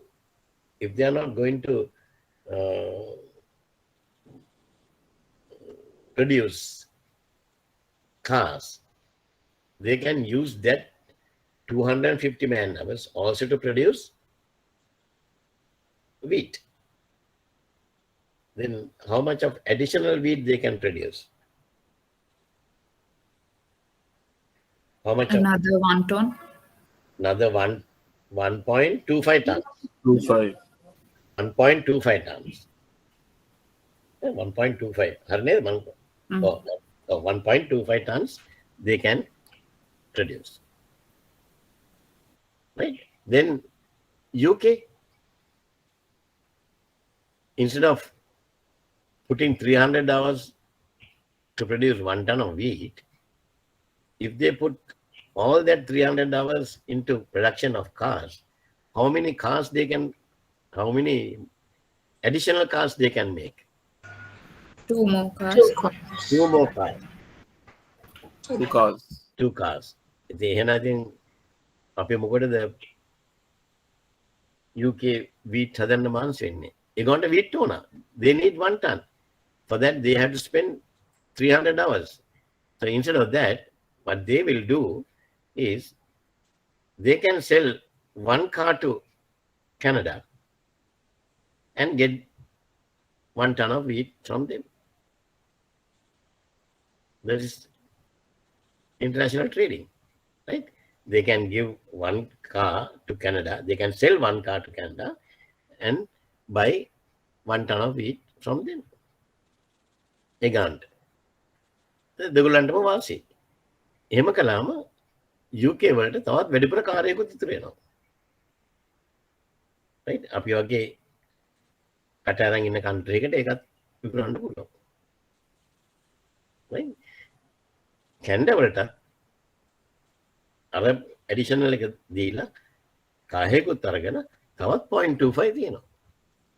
තවත් 0.25 tons ඉතුරුයි. Which they can trade it, right? Okay. Now you understand the absolute advantage and why people are doing in international trade, right? That's the answer. Now the theory of comparative advantage. The theory of comparative advantage, there is a diversification in the conditions of production between different countries, right? This is due to different countries being endowed with different production resources. As a result, certain countries are more productive than other countries in the production of certain commodities because of the specialization, right? The country therefore has the comparative advantage over another country in the production of that particular commodity. Very much similar to absolute advantage. අපි තව ටිකක් මේකෙන් එහාට යනවා. right? මේක පොඩ්ඩක් බලන්න. මේකේ ඇනලයිස් කරලා ගන්න බලන්න.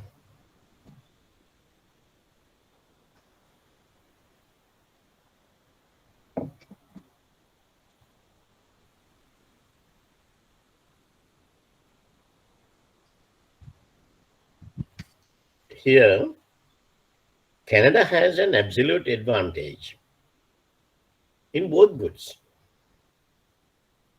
as it requires fewer hours of labor to produce both cars and wheat. Am I correct? Am I correct? එහෙමනම් දැන් මොකද කරන්නේ දැන් මේකට?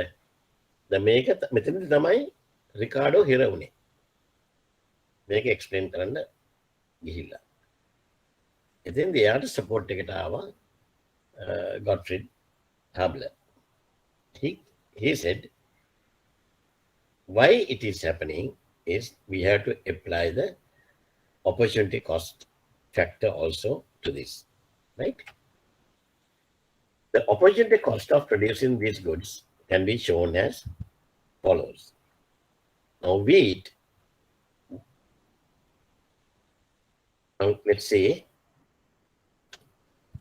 wheat, UK, first take UK, 400 hours to produce 1 ton. Cars, 375 hours. So if you are not producing the wheat, how many cars you can produce instead of wheat? 400 divided by 375, 1.06, 1.0666. Now 1.07 cars kila daati. 1.07 cars instead of wheat. Sorry, 0.94 tons of wheat. මේ chart එක මම මේක පොඩ්ඩක් මෙහාට පැනලා. ඒක කොහොමද හදන්නේ?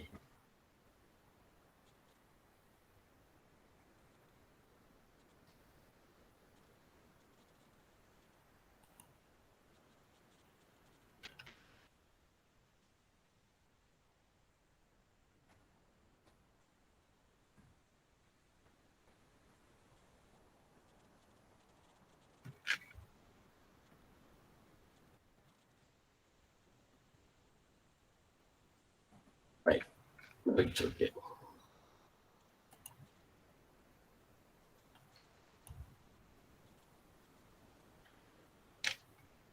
UK 1.07 cars. When it comes to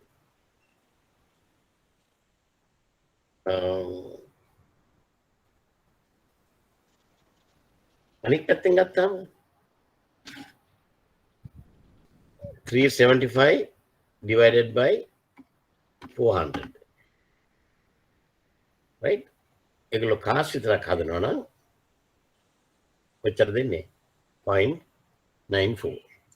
0.94 tons of wheat. Right? මේගොල්ලන්ට 0.94 tons තමයි අර ගානේ හදන්න පුළුවන්. හැබැයි ඒගොල්ලන්ට කා එකක් හදාගන්න පුළුවන්. උගන්න මේක හොඳට තේරෙනවද? It's very difficult to understand. Calculator එකක් කැමති නම් අරගෙන ගහලම යන ගන්න. 400 divided by 375, 1.07. Right? Putting without doing without producing wheat, right? Then they can produce 1.07 cars. ඒක අනිත් පැත්තට ගත්තාම ඒගොල්ලන්ට ගන්න පුළුවන් 0.94 tons of wheat තමයි 375 hours වලින් ගන්න පුළුවන්. Right? In Canada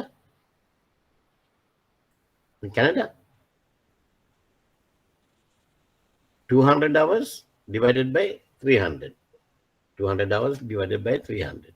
0.67 cars. ඒගොල්ලන්ට හදන්න පුළුවන්. අනිත් පැත්තෙන් wheat ගත්තාම 300 divided by 200. 1.50 tons of wheat. Right? Now, explain the thing. ඒක මම අර රිකාඩෝ හිරවුනේ opportunity cost එක ගන්න තියෙනවා. opportunity cost එක ගත්තාම දැන් මේක explain කරන්න lazy. Now the explanation we can see.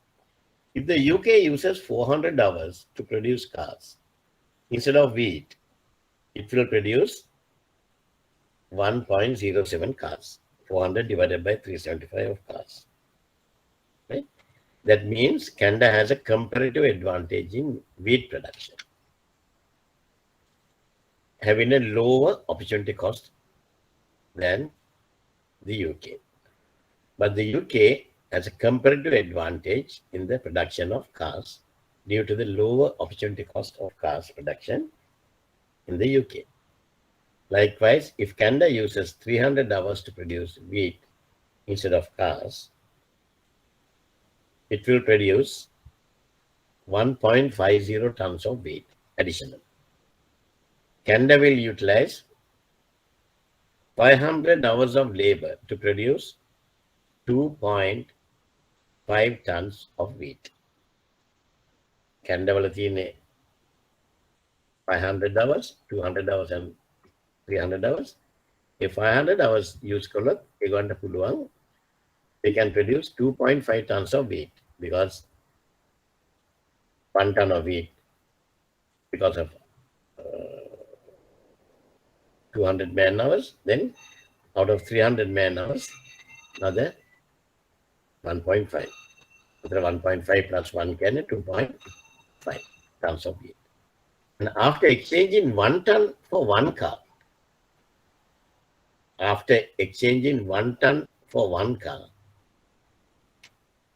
they will have a total 1.5 tons of wheat and 1 car. They are upon the deal. Thus, Canada benefit by 0.5 tons of wheat. UK will utilize 775 hours in producing 2.07 cars. 1 car will then be exchanged for 1 ton of wheat, resulting in net gain for the UK of 0.07 cars. මේටික මං ඔයගන්ට ගෙදරදී ආපෝසරයක් බලන්න බලලා ඔළුවට යන්න බලන්න. එකපාරට ඔළුවට වැටෙන්නේ නැහැ. Right? Therefore, comparative advantage refers to a country's ability to produce a bundle of goods at a lower cost. Bundle of goods at a lower cost. more efficiently than some bundled in another country. Although certain goods individually could be costlier than the other country. Accordingly, countries should specialize in products they have comparative advantages and trade internationally while importing other products. Right? අපි නම් import කරද්දී export කරද්දී මේ කිසි දෙයක් බලන්නෙත් නැහැ. මේවා හදලා කරන්නෙත් නැහැ. හැබැයි හරියට කරනවා නම් traders buyers and sellers, they'll have to work out this. There are theory equations, equations දාලා ඒවා හදලා ගන්න පුළුවන්. Right? Opportunity cost is, under this theory, if a country can produce goods at a lower opportunity cost compared to another country, it has comparative advantage in producing such goods. Opportunity cost is the value of resources sacrificed from another product to produce a particular product. Right? What we are sacrificing. What we are sacrificed to produce another one. Right? Sri Lanka may sacrifice the cost of expertise, import of raw materials, technology, etc. of producing a car. To produce garments, which is comparatively advantageous considering the cheap labor, standard of living and proximity to raw material market. Right? Right. Now, from now onwards, your day-to-day trade operations වලට පටන් ගන්නවා අපි. Day-to-day trade operation. Guys, let me ask you a question. We'll do it like this, right? Lecturing for 4 hours is not easy. Very, very difficult for me, right? I'm exhausted after 4 hours. So therefore, always it's better even for you to listen to me, this old guy, staying there. So shall we take a small break between 3 and 3:30? My lesson එක කැඩෙන තැනදී මම මේ වෙලාවේදී මම පොඩි break එකක් ගන්නවා 15 minutes. You also can go to your kitchen, prepare a cup of tea, grab it and come and sit at your computer or whatever the instrument, right? And shall we join back at sharp 3:30? Is it okay for you? All right. All Yes, right. that's it. Better take a comfort break. Better take a comfort break. Relax, stretch your limbs, and then come back at 3:30. Then you are fresh, right? Okay, sir. Sure. Right. That's better. Okay.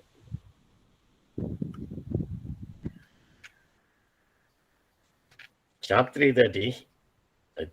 Rock in the back. Now,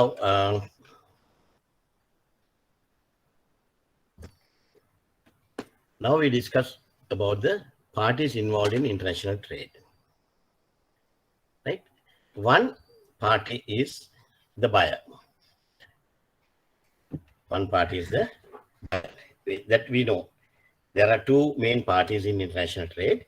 That is buyer and seller. The buyer is the one who places the orders and imports goods. Right? Then the seller is a guy who manufactures the goods and export the goods. But always, seller is not always the manufacturer.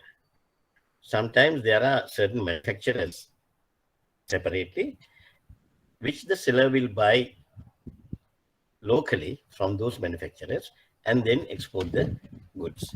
So therefore, there's another party, the manufacturer. Manufacturer, if the seller does not make his own goods, then manufacturers are there. So they are another party. The shipping companies or airline companies. Why? Because the goods have to be moved from one country to the other. The goods have to be moved from one country to the other. So therefore, the goods has to be transported from country to country, overseas. So there we need a transport document, bills of lading or airway bills as a receipt of goods. So the shipping companies, they are the people who will manage this particular operation. Then agents. Agents are the people who represent either the buyer or seller overseas. Now, for example, if you take certain agents in Sri Lanka, Abans, they are the agents for what products?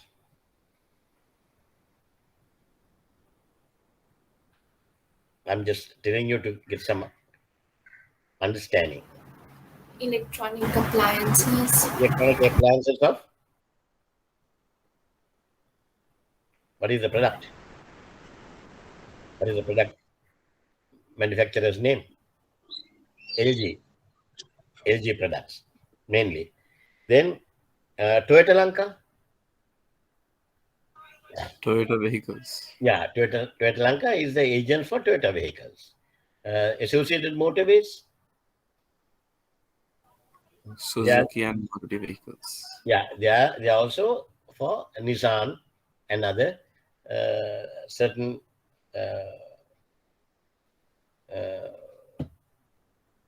types of vehicles, right? Kia Motors Lanka is the agent for Kia Motors. Likewise, we have agents. They are the people who represent either the buyer or seller overseas, right? The shipping registries. Shipping registries, those days when we were doing trade finance operations, especially in when I was working in Standard Chartered Bank, we had these shipping registries every week. Every week we used to get a shipping registry issued by our shipping authorities. Ports authorities, they issue these shipping registries, which gives what are the ships calling to Colombo port, right? And what are the ships going from Colombo port to other countries for the next 7 days, like that. And what's the ship's name? What's the expected dates, expected arrival dates, and everything is there. And now it is no more there because systems, now there are so many systems. You can go to Google and just type the ship's name, then they will give you when the ship is calling on Colombo Harbor, on what date, and after loading, when they are leaving the harbor, Colombo, everything will be there, right? And another thing is, we need the shipping registries to ensure that the carrying ship is seaworthy. Carrying ship is seaworthy, because some ships, if the goods are coming from Japan or USA, America, or Canada, it will take about 21 days for the voyage, right? The ship has to be a seaworthy ship, right? Then chambers of commerce. They are the people who will issue certificates of origin. They're the people who will issue certificates of origin. I'm not going to discuss with you what is certificate of origin and how it works, because next week we are going to cover that one. Right? Then banks, another party. They are the people who participate in most trade transactions to some extent, from full finance to the processing of simple remittances. Now, without banks nowadays, you can't imagine of having trade finance operations, because every customer wants their particular banks to finance their transactions. Right? So this, therefore, banks will act as an intermediary party. Then we'll see, we are going to discuss about the main objectives of the parties to a transaction. The buyer's objective. We said buyer and seller. Let's discuss the buyer's objectives. The first one is a contract fulfillment.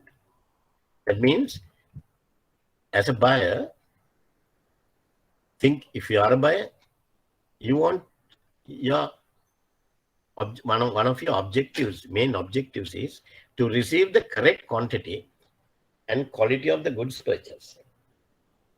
Quantity and quality of the goods purchased.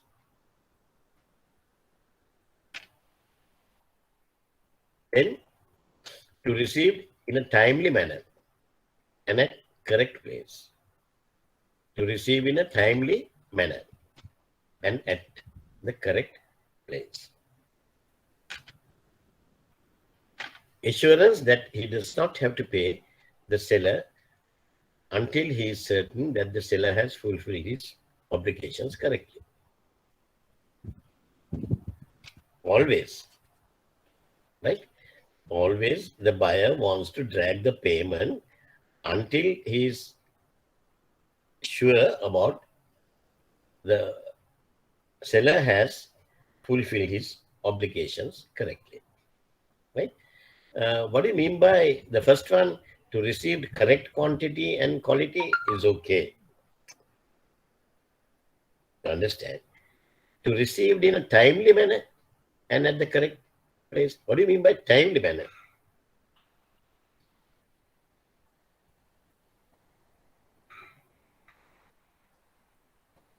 If the goods are perishable, it will arrive before. Oh, එකක් වෙන්න පුළුවන්. If it is perishable goods. Another one is another example, a classic example is in Sri Lanka, this is a common thing. We are one of the leading garment exporters. Most of the time, we are exporting to the top buyers in UK and USA. Right? UK නම් අපිට දැකලාම තියෙනවා මේ Marks and Spencer, Harrods වගේ ඒවා වැඩි හරියක් තියෙන්නේ made in Sri Lanka.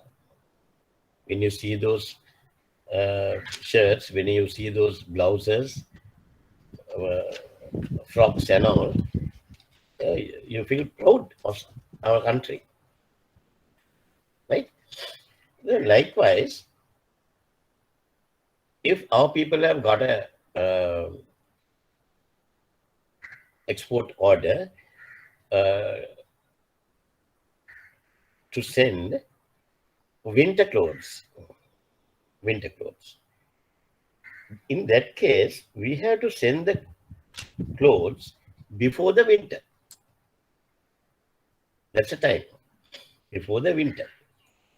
If our people delay the shipment, and if we send the shipment after the winter, can they use it? No, they can't use it, because now it's either autumn or summer. It's a summer season, right? So there's no point of having the winter clothes, and their patterns, their colors are getting changed. So the following year you can't use the same winter clothes. If you wear those ones, then these fashions are getting changed. So the people knows that you are wearing the outdated one. Right? So we have to send it in a timely manner and the correct place. The correct place කෙනෙක්ට මට දුබාවලදී HSBC වැඩ කරනකොට අපේ ළමෙක් ඇරලා දුන්නා documents ටික ඔක්කොම instead of sending to Tanzania, he has sent the documents to Tunisia. Just imagine. මම ඇහුවාම ඉඳන් කිව්වා what the hell you have done? So instead of Tanzania, Tunisia. දෙකම එක නෙමෙයිද කියලා හෙව්වා. අපි ලංකාවේ කොල්ලෙක්. හරිද? මම ගෝලෙක් ලංකාවේ එකෙක් මගෙන් අහනවා. මේ දෙකම එක වගේ නෑනේ African countries නේ. ඉතින් කොහෙද ගහන්න මම කියන්නේ history දැනගන්න ඕන වගේම geography දැනගන්න ඕන if you are doing international trade. There are two different countries. So to get the documents back and send it to the correct place, it will take another 2-3 weeks. By that time, you have to pay demurrage, right? So it's very important. As a buyer, you want to receive the goods in a timely manner and at the correct place. Credit, manage the cash flow with the possibility of obtaining bank finance or to defer the payment as long as possible. A lot of people, they try to defer the payment as long as possible. Right? Then Lanka will defer කරන්න වෙන්නේ නැහැ. අනික අපිට බඩු එවන මිනිස්සුන්ගේ payments බලෙන්ම ආණ්ඩුවම defer කරලා දානවා. Right? ඒක වැරදි ඒක. Convenience. Using an intervening third party in whom both buyers and sellers have confidence. Who are they? Who are these?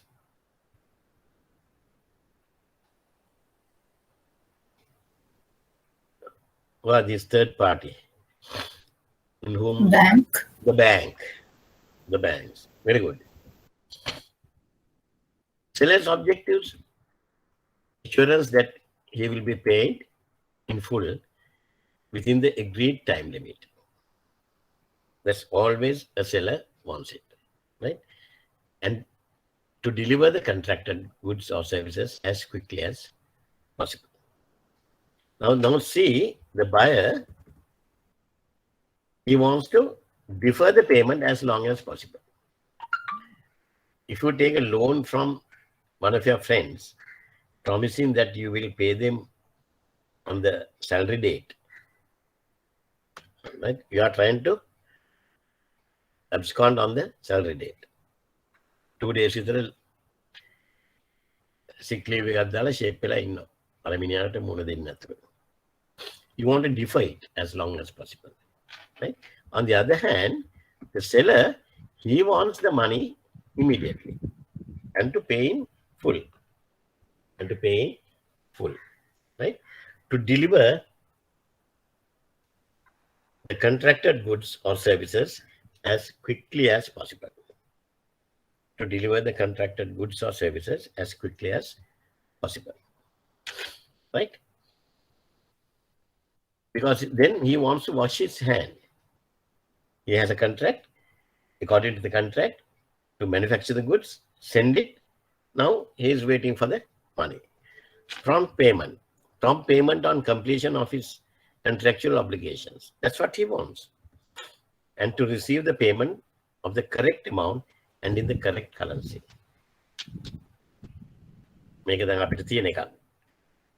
To receive the payment of the correct amount and in the correct currency. Prompt and no. Lanka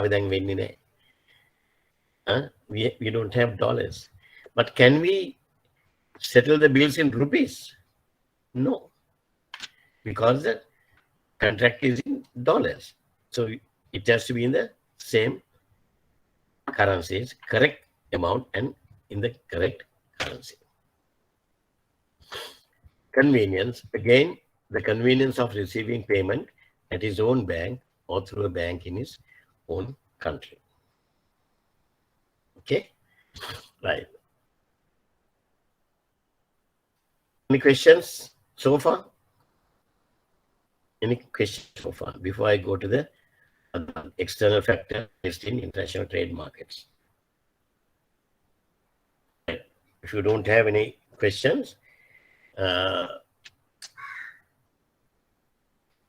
we'll go to the other one, the external factors faced in international trade markets. I think now we are having about 25 or 23 or 24 people. Still, you guys are there? Hello? Yes, I want to ask. Yes, sir. Yeah. Yes, sir. Yes, sir. Yes, sir. Can I ask you one thing? According to your this thing, I can sort it out. Are we going 12:45?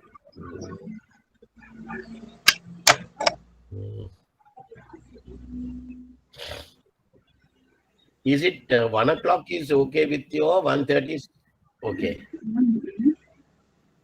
to start the class? Either option is okay, sir. 1 o'clock or 1:30.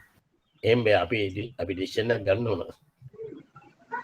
නැත්නම් ඔයගොල්ලෝ අපරාධේ එකෙන්ගෙන් එහෙම you will miss half an hour.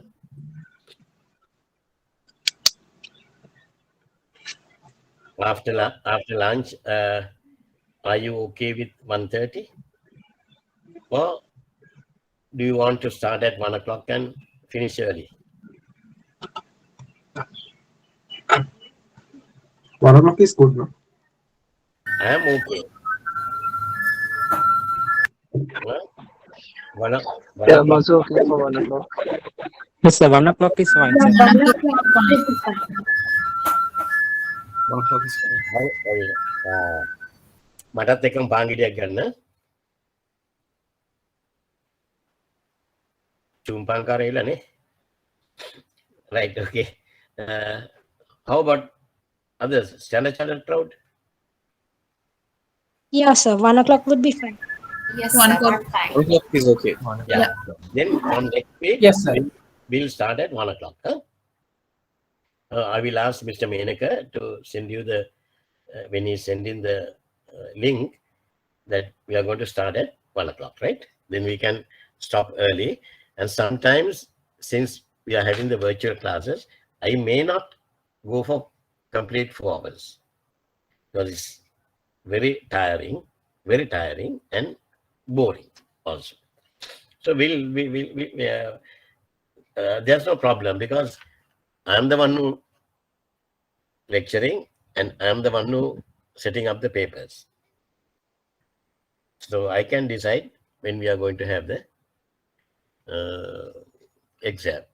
So there won't be any issue. And I will assure you that I will cover the entire syllabus. This time I have added few areas to the study pack. That is, I thought first time in my DIT classes, I'm going to include trade-based money laundering. It's very, very important these days. Trade-based money laundering. And the other thing, why I am asking you to come to these classes, majority of you are trade guys, right? In your career, this learning curve will never end it. Every day you're learning. You take me as an example.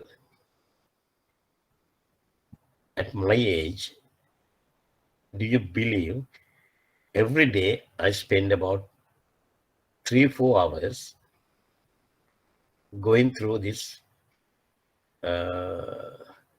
study packs and updating the things every day, 2-3 hours. I have kept it, unless otherwise if I go on a family trip or some other engagements, if I am at home, I usually spend time. So likewise, you also have to study. There's never ending, especially in trade. In Sri Lanka, the highest exam is DIT, what you are doing.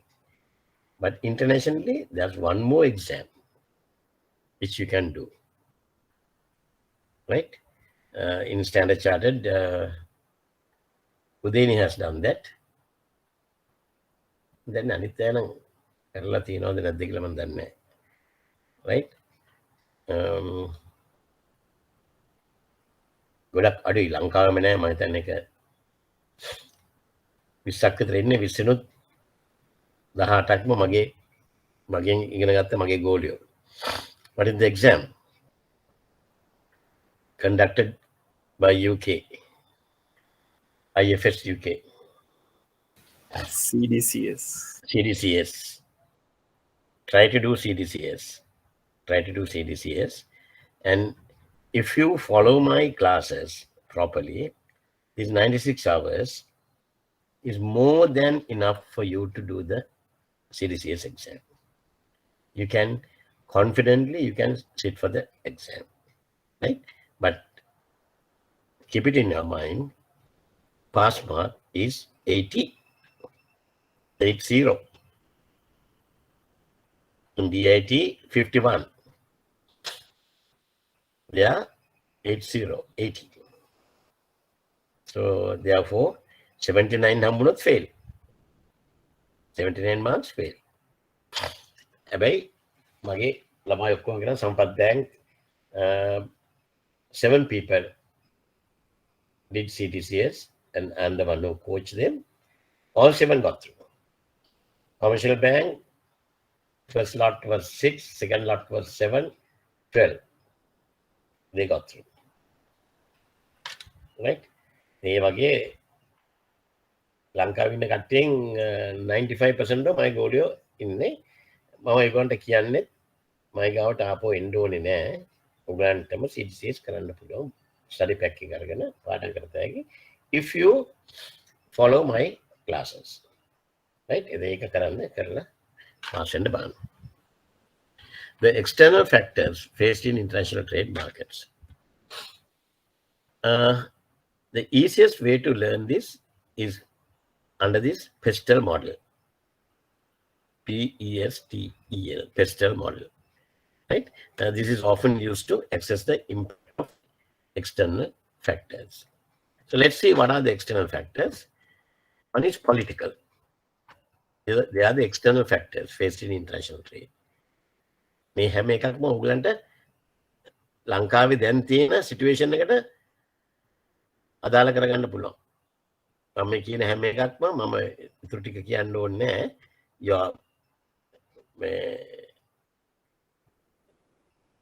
You all are elders, right? You're reading the papers, you're watching the TV, you're discussing these things with your parents, friends.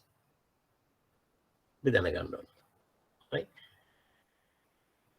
Political, economic, social, technological, environmental, and legal. So the first letters, political, economic, social, technological, environmental, and legal, produce the PESTEL name. Right? PESTEL කියලා මත තියාගත්තාම ඔයාලන්ට මේ ටික ලියා ගන්න පුළුවන්. Right? If there's a question asking you to explain the external factors faced in international trade market, Tagala PESTEL ලියන්න. P for political, E for economic, S for social, T for technological, E for environmental, and L for legal. Let's see the political one. To what extent are the countries influenced by multilateral or bilateral agreements? I discussed with you regarding multilateral and bilateral. Bilateral is trade agreements between two countries. Multilateral means trade agreements among more than 2 countries, 3, 4, 5 countries, right? Then because of the trade agreements, there's a political decision. There's a political decision. The countries might get benefited, right? Any historical relationship between the countries that would benefit or hinder the relationships. Sri Lanka,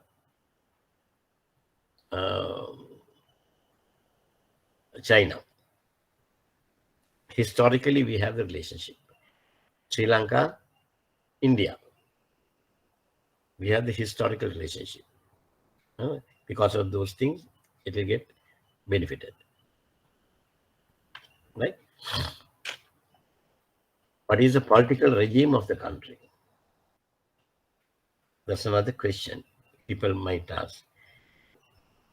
In most of the Western world, before they get into contracts with our people, they see what is the political regime of the country, whether it's favorable to international trade operations or not.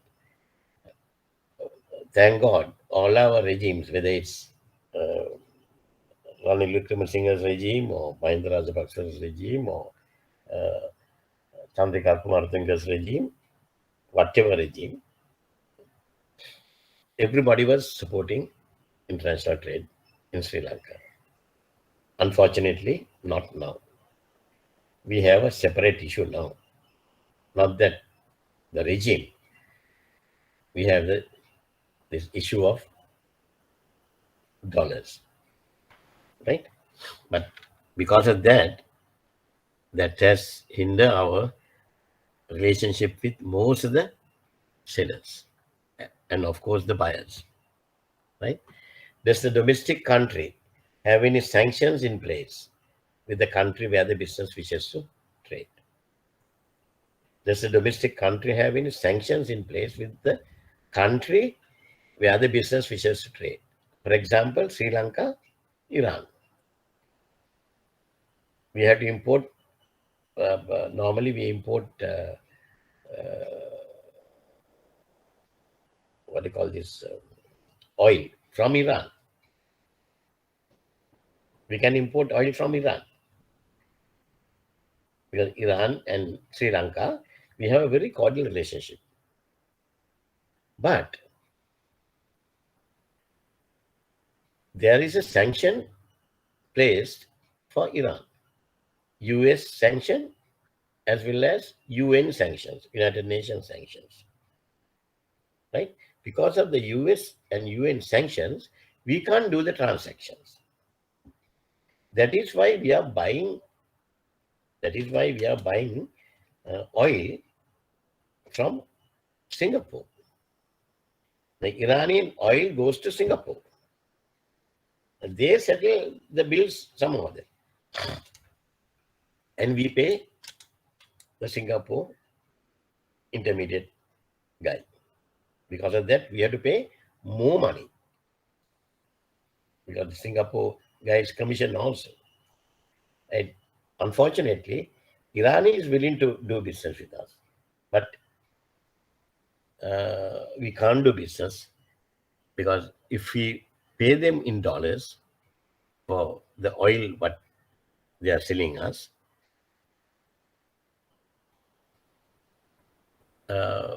those money, US dollars, will be freezed at the New York clearing market. All dollars, international payments had to go through New York, US dollars. And when they see the name of Iran, then they will freeze. Right? So we have to be very careful. Have you ever heard of Uma Oya project? Uma Oya project. Yes. Yes. Uma Oya project is now we haven't completed the thing. We have done most of the thing. About 90% the project is completed.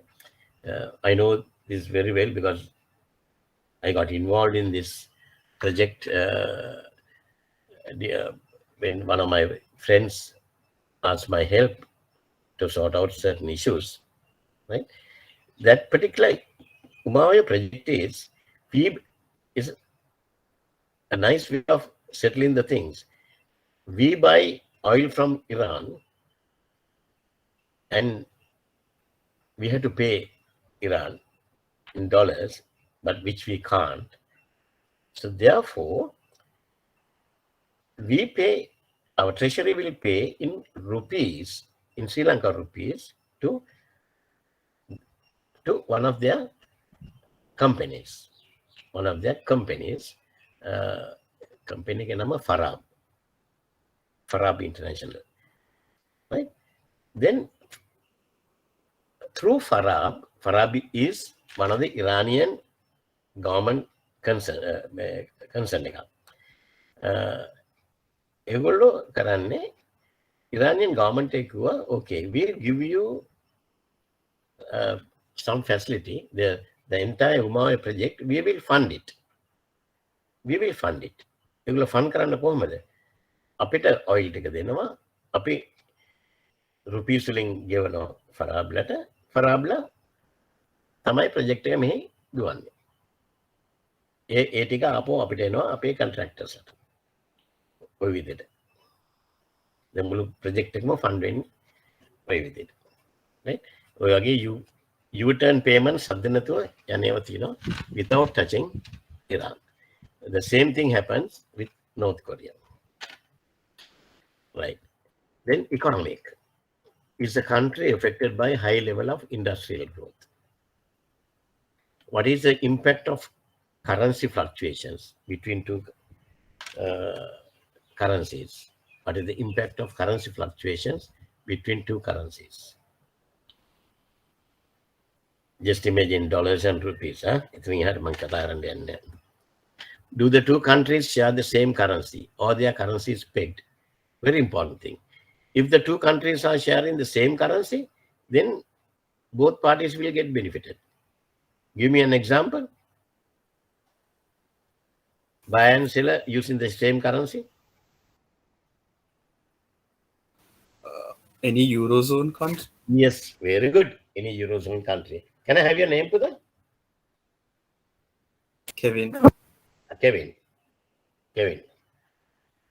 Right. Kevin, you have a very good background knowledge. So,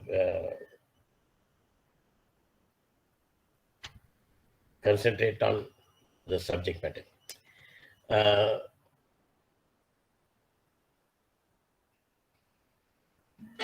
Then,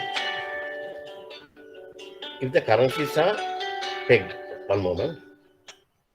Oh, yeah, I'm doing a lecture. I'll call you later. I'm doing some lectures at the moment, and evening also I'm running one. What is there today? No.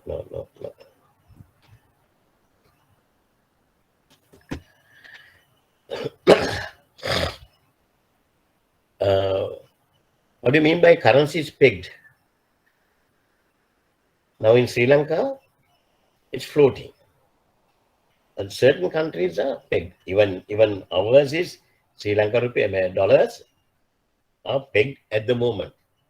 Artificial pegging by the central bank, right? Otherwise, if you allow it to float, I'm 100% sure they will end up with 245 or 250, right? Pegged is, it is like the currencies won't fluctuate.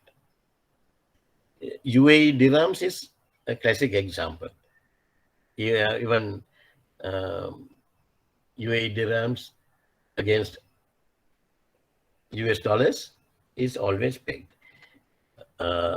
Saudi riyals with US dollars always pegged, right? Level of inflation between two countries. That also matters. What is our inflation as at yesterday? Can somebody give me some idea? Always it was between 5 and 6. Between 5 and 6. Yesterday? Not yesterday, but ටික ආවා. එවිලා ඊයේ එනකොට කීයද? Inflation Somewhere around 11%. somewhere around 14%. 14. 14%. Right? It is going up and up and up. Right? Okay. So employment level of two countries, those comes under economic factors. Then social factors. Are there any religious or cultural differences? That also matters. Right? If you are exporting certain meat items to countries like Saudi Arabia, they have a religious and cultural differences, right? For some meat products, it's haram for them. It's banned, not allowed, right? So when we are doing international trade, we have to have some idea about those social factors. Will language be a barrier? We think that all countries speak English, but not always. Right? Especially most of the Latin American countries, they speak either French or Spanish. Sometimes it will be a barrier. A few years back, somewhere in early 90s, 1990s, even we had this issue when I was working for Standard Chartered, right? We had this issue with China. They had the barrier, language barrier. They don't speak at that time. They didn't speak, very rarely they speak English. Right? හැබැයි මිනිස්සු business කරනවා කොහොම හරි broken English හරි කරගෙන යනවා. Right? Are negotiation styles between two countries different? Then technological. How can a company protect copyright or intellectual property rights? Does the country have certain safety standards that must be adhered to? Right? Some American countries, they are very, very strict. Some European countries, they are very strict on safety standards. Right? In environmental, some countries demand that the goods they consume are produced in an environmentally friendly manner. Right? Policies of the countries on climate change and global warming. I'm not sure about SCB, but HSBC, since I have worked in both banks, HSBC, we have this issue. We don't open LCs to import logs. Leakwater import logs. How about SCB? Do you open LCs to import logs, timber logs? No. No. I think even Standard Chartered has that. You ask NDB or any other bank, they will open.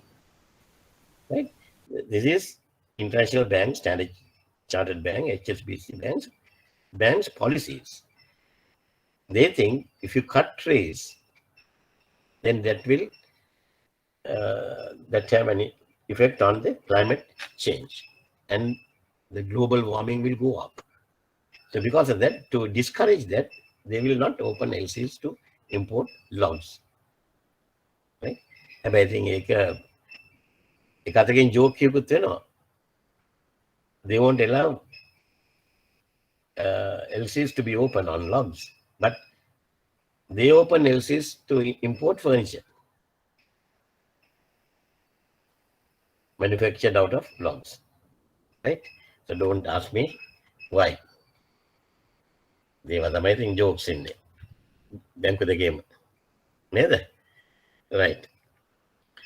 Any policies on protecting the environment? What are the policies on child labor?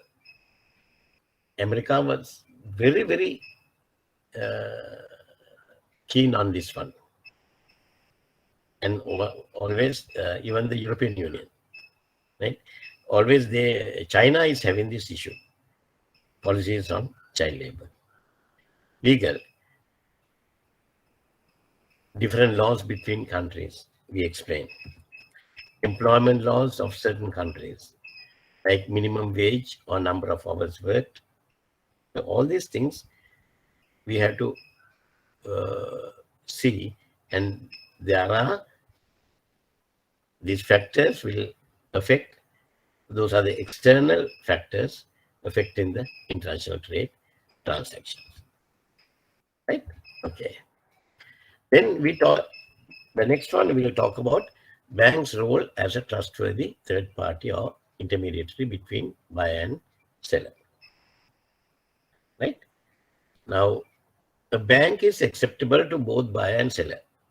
Some of the things I may, from now onwards, some of the things I may just keep on discussing with you.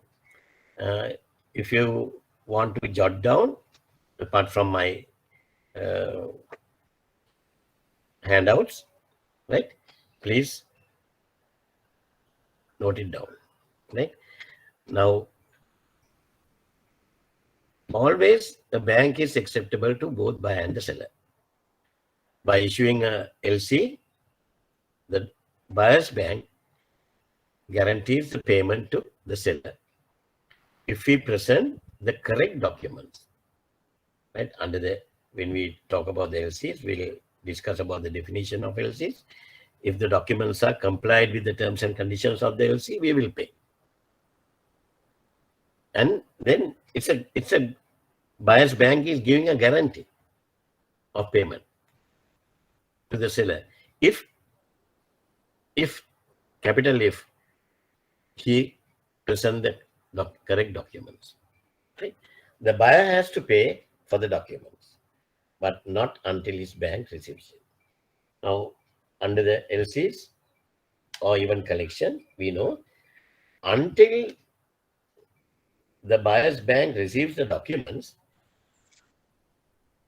you don't have to pay. If it is under LC, you all majority are in trade, you know, the bank will check the documents and then pay. Right?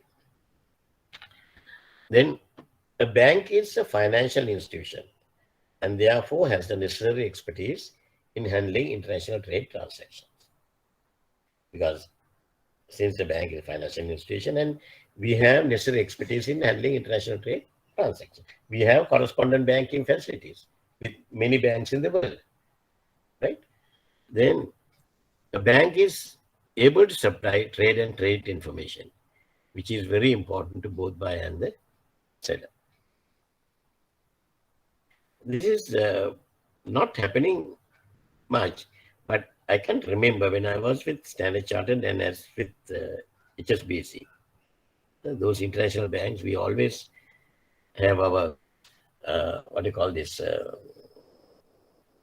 policy guidelines, right?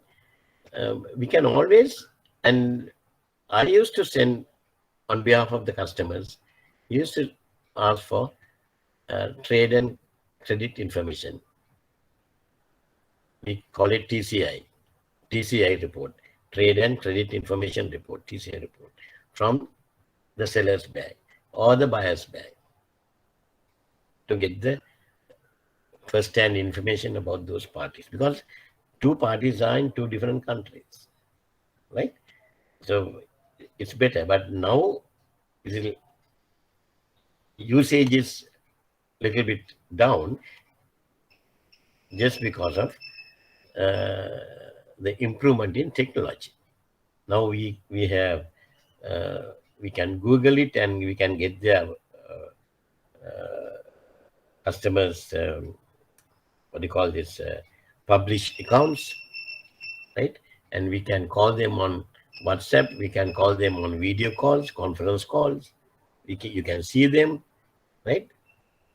Everything was there, but those days, most of the customers, buyers and sellers, we relied on these TCI reports. A bank is ready to provide finance to help buyer and seller to fulfill their commercial obligations. Right?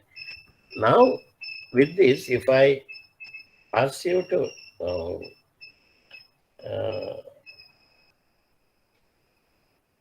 jot down as a homework,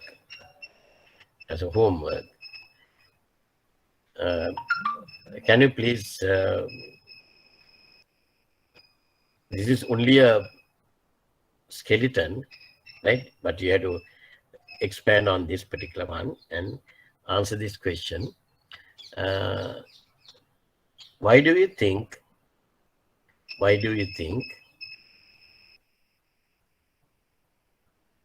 trade finance is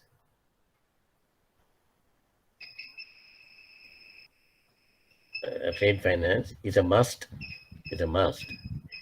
in commercial banking operations?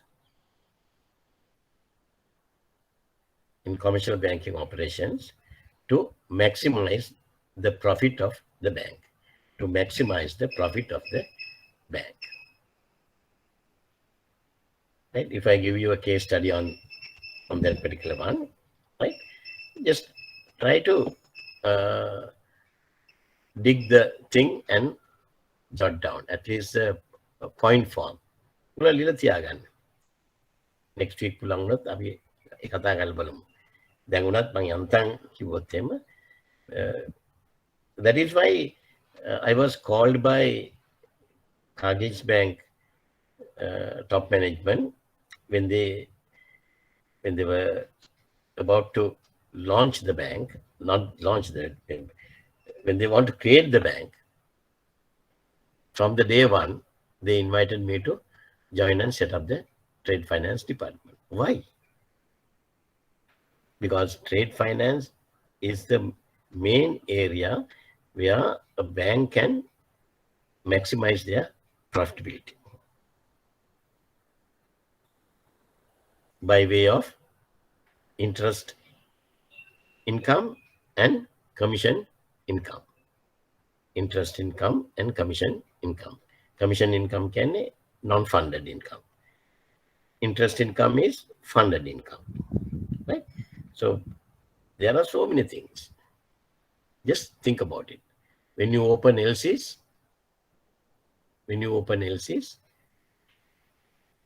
now can guys who are involved in trade, can you give answers to that? When you open an LC, what are the income generated from opening an LC?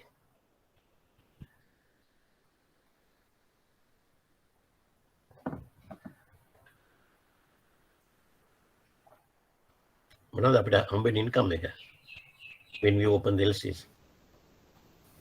Commission. LC commission. Swift charges. LC commission, commission and then various charges. All are non-funded income. It goes as NFI, non-funded income. Then under that LC, the documents comes. Then when the documents comes in the importer's bank, when they bills tika hambuna mukada karana api. First we will retire the bills. Then we charge them again commission, bill commission. And then if they want a facility or financing, then we charge them, we give them import loans. For import loans or overdraft, we charge interest, funded income, right? Then sometimes we issue shipping guarantees. We charge commission, right? And when you open one LC, the income from that particular LC will multiply, right? So think of it and see why trade finance is very, very important. Normally, any commercial bank credit department, 40% of the income will be generated from trade finance department. Right? Okay. The documents seen in collections. This one, I will just mention the names. I'm not going to discuss with you because next week I'm going to discuss with you in detail.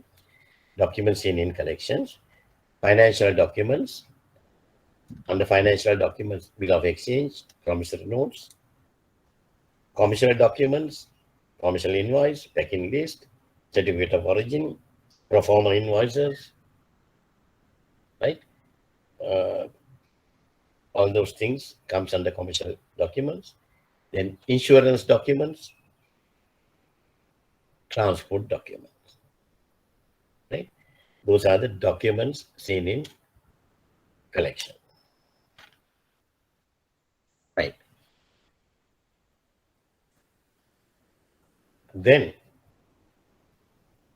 the next topic from there, I will move to contracts.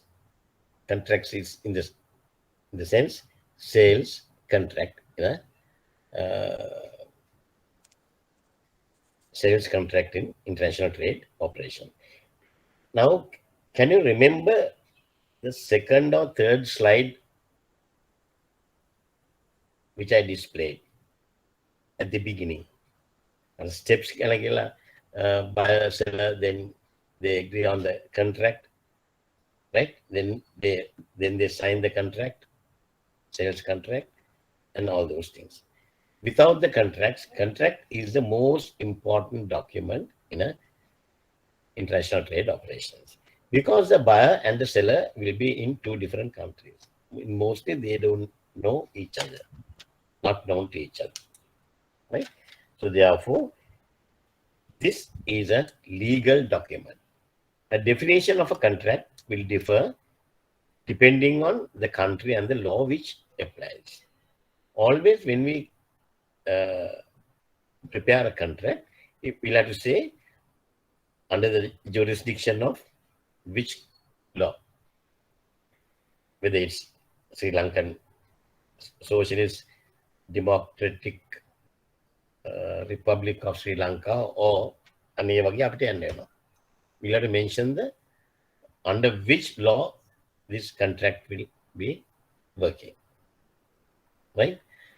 In general terms, a contract can be described as an agreement between two or more persons or entities, which may or may not contain specific terms, in which there is a promise to do something in return for a consideration. Promise to do something in return for a consideration. What do you mean by that? In a contract, right? It's a promise to do something. The seller is promising to do something. He is promising to dispatch the goods to the buyer in return for a consideration. What is the consideration? What is the consideration? He should be paid. The consideration is he should be paid. Okay, you pay me, I will do my job. My job is to dispatch goods to you, right? But you have to pay me. Either you have to pay me in advance or you can pay me later. That's a different thing. But it's a promise to do something in return for a consideration. But you have to get something. Free contract. The contract should always specifically the applicable. The contract should always specify the applicable law, which I mentioned. Once the negotiation process is completed between the parties, the next stage is to draw up a contract. Right? What makes a valid contract? There must be a firm offer and acceptance of that offer. There must be a firm offer and acceptance of that offer. Right?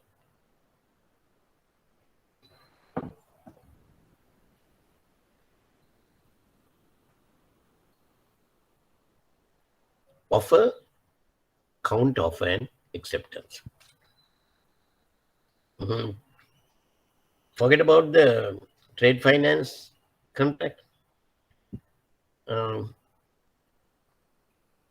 Mario or Sahan, when you join your respective banks, DFCC and NDB, right? Sahan Laksita or Sahan Subhasingha SAB, right? Have you signed a contract with the bank? Yes, sir. Yes. Capital yes. Yes. Right. What did they offer you?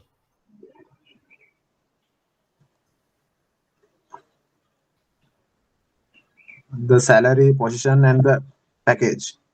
Salary, position, and the package. Very good. Who gave that answer? Sahan Lakshita. Sahan Lakshita. Right. Very good. Very good, Sahan. Right. Then, okay, I think if you are a junior guy or fresher from school, then you can ask for count offers, right? But in our case, for example, when I was moving from the chartered bank to SBC, they offered me the job and they offered me the salary, right? I said, no, I'm not prepared to accept it because I was demanding now. That was after 25 years. After 25 years at Standard Chartered as a head of trade, then I was in a better position, better grounds to negotiate my contract, right? When they offer me, I said, no, I'm not accepting. I put my count offer and they offered me the salary. Then I said, I need this much of salary. Then I said, I want housing accommodation, right? Then I need traveling allowances. All those things I demanded. And at the end, they said, that was in 1997, Sri Lanka was Colombo, especially Colombo. That's why I decided to move to Dubai or whatever the overseas countries. We had this, our internal war, separatist war, bombs were going here and there. අපි bank එකේ විදුරු ඔක්කොම කඩාගෙන ගියා central bank බොම්බ් එක. Then my daughter was studying at Mises College at that time. All of a sudden, when we were having our lunch, one day another bomb went off. ඇහුවම Mises College එක ගාව කියලා. අපි පිස්සු වගේ දුවනවා. ළමයි ටික හොයන්න. තාත්තලා ඔක්කොම, අම්මලා ඔක්කොම. ඔයගේ situation එක තිබුණේ. Then I said, okay, after agreeing with all my this thing, I put another count offer. We call it count offer. Right? Count offer at them. They agreed to give me hotel accommodation and everything until I find a house or something. But I said, no. You have to sponsor my entire family. Later, you can be change it to under my sponsorship. But initially, the bank should sponsor my entire family, my wife and daughter, because I don't want to leave them in Colombo and come to Dubai because Colombo was very vulnerable. Right? I began a count offer again. They gave me the offer. I put my count offer. Then the acceptance. So always not the offer and acceptance. It can be offer, count offer, and acceptance. Is it clear now? Otherwise, you might be thinking, what is counteroffer? Now it's very clear. There must be an intention to create a contract. There must be an intention to create a contract. Intention to create a contract can then සහන්ට බැංකේ වැඩ කරන්න job එකක් දෙන්න intention එකක් තියෙනවා. ඒකම there must be a consideration. Now, in your case, you will say, okay, I will do my job, but for what? You have to pay my salary, right? Each party provides something to the other. The bank expects Sahan to give your best, and Sahan is expecting the bank to pay you do what you are doing. Isn't it? එහෙම නේද වෙන්නේ contract එකේ. Right? වැඩි කතා කරන්න ගියොත් ගහලා පන්නයි නේද? ඒක වෙනම දෙයක්. නමුත් අපි ඒක තමයි කරන්නේ. There must be a capacity to contract. Right? පිස්සුත් එක්ක අපි contract ගහන්නේ නැහැ. Mental capacity එකක් තියෙනවා, financial capacity එකක් තියෙනවා. Consent must be freely given without duress or based on false information. That's why we always ask for the information. Your CV, your biodata, your educational qualifications. If you are given wrong information, bogus information, you can be sued. Right? The purpose must be legal. Purpose must be legal. Contract legal. You can't have a contract to sell narcotics. It's illegal, right? Once a seller has produced the contract, it will constitute their offer to the buyer, who may respond in one of the following ways. Either give acceptance as presented, or give acceptance but with reservations or conditions. There is counteroffer. Or reject the offer entirely. Reject the offer entirely.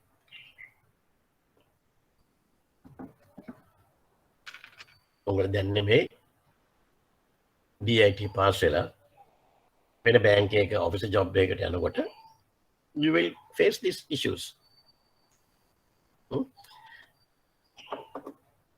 Sometimes for SCP guys, NTB might offer, but the offer is not good, you will reject it. Same goes with the goods, right? Information included in an international sales contract. Now we are going back to international sales contract. Currency to be used, applicable for payment. මේක හොඳට අහගෙන ඉඳලා මම අහන ප්‍රශ්න උත්තරේ දෙන්න ඕන. හරි? දැන් ඔයගලගේ ඔළුවේ මේවා පට ගාලා වැටෙන්න ඕන. Currency to be used, applicable for payment. Exact nature and quantity of goods. Price. Tracking requirements. Inspection and quality control requirements. Insurance requirements. Shipping terms to be applied, Incoterms. Dates by which goods must be dispatched or delivered, methods and timing of payment. මේවා ටික කොහෙද ඔයගොල්ලෝ දකින්නේ? ඔයගොල්ලෝ ඔක්කොම දවස ගානේ මේ දැකලා තියෙන දෙයක් ડોකියුමන්ට් එකක්. මොකද්ද? LC application. The invoice. When you get the LC application, they have to submit the LC application along with what? The invoice. Commercial invoice. No. Sorry, perform invoice. Perform invoice. Don't mix up. Commercial invoice wrong. Invoice wrong. It is pro forma invoice. Perform invoice. It's only a perform invoice is only a indication of the sales contract. Based on the discussion the buyer and the seller is having, they issue the pro forma invoice. මේ ඔක්කොම තියෙනවනේ pro forma invoice එකේ. මතකනේ? Right. Right, then types of finance. We're not going to do it now, but Later we will do it in detail. Right? Exam question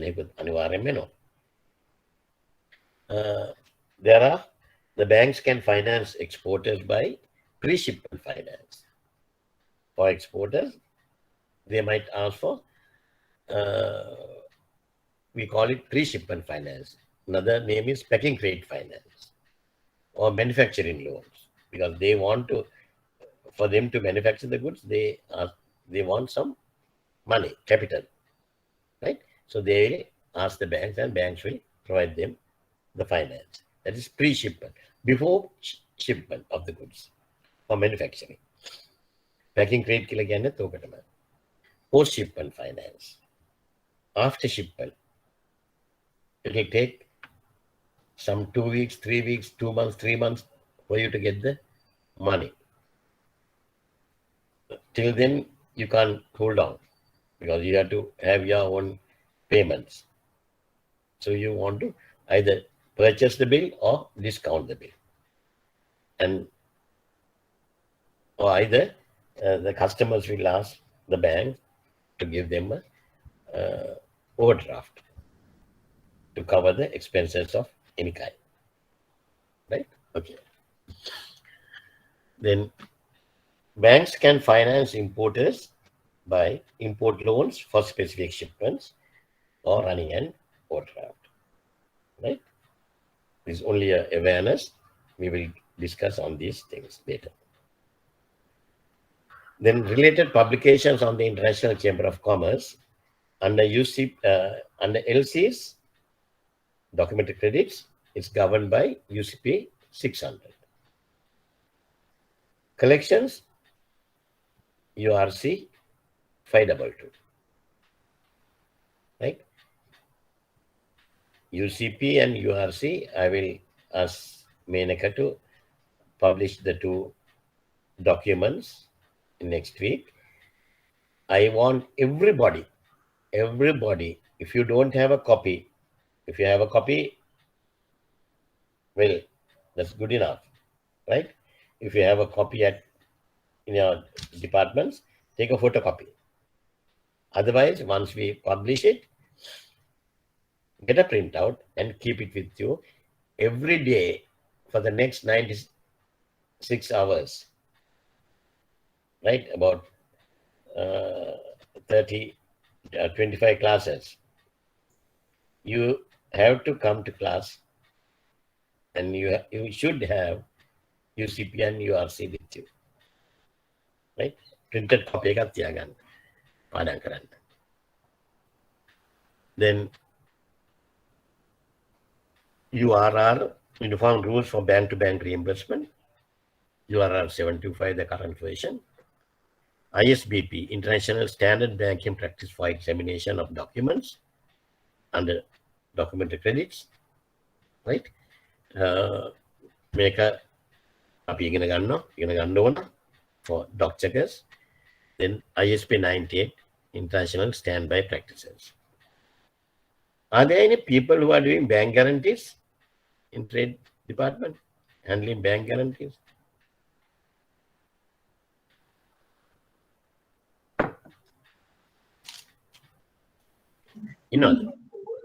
Yes, sir. What's your name? Sahan Lakshita. Lakshita. Yes. Lakshita, what bank in? NDB. NDB. Bank guarantee still thing me. Oh, sir. Guarantee net එක. Bank guarantee. කවුද කරන්නේ? අර තාමර Mr. Manjula. Mr. Manjula. අර මෙයා නැද්ද දැන්? රිටයර්ඩ්. Shamdinද? ඔව් නෑ. ඔව් Shamdin. Shamdin ඉන්නවා. Shamdin දැන් guarantees කරන්නේ නැද්ද? Guarantees කරන්නේ. ඈ? Shamdinuයි නිර්මලයි තමයි ඉන්නේ අපිට. Guarantees වලට. ඔව්. Shamdin මන් දන්නේ මං හිතන්නේ දැන් අවුරුදු 20ක් විතරම guarantees බෑ. ඔව් ඔව්. Right. මතක් කරගන්නවා. හරි මම කියන්නේ. Then shall we slowly come into the end of the session. we have to have some international trade data of Sri Lanka, right? Whatever I'm discussing now, don't think I'm discussing politics. I have no politics. I have no affiliation to any political parties, but I will be critical. You also have to be critical, right? This international trade data of present, whatever the current ones I will discuss, right? You have to have some idea as trade guys. Why I'm telling you is, okay, now Lakshita, now how long you have been there in the bank, Lakshita? NDB 3 months, sir. 3 months, Yeah. right? එතකොට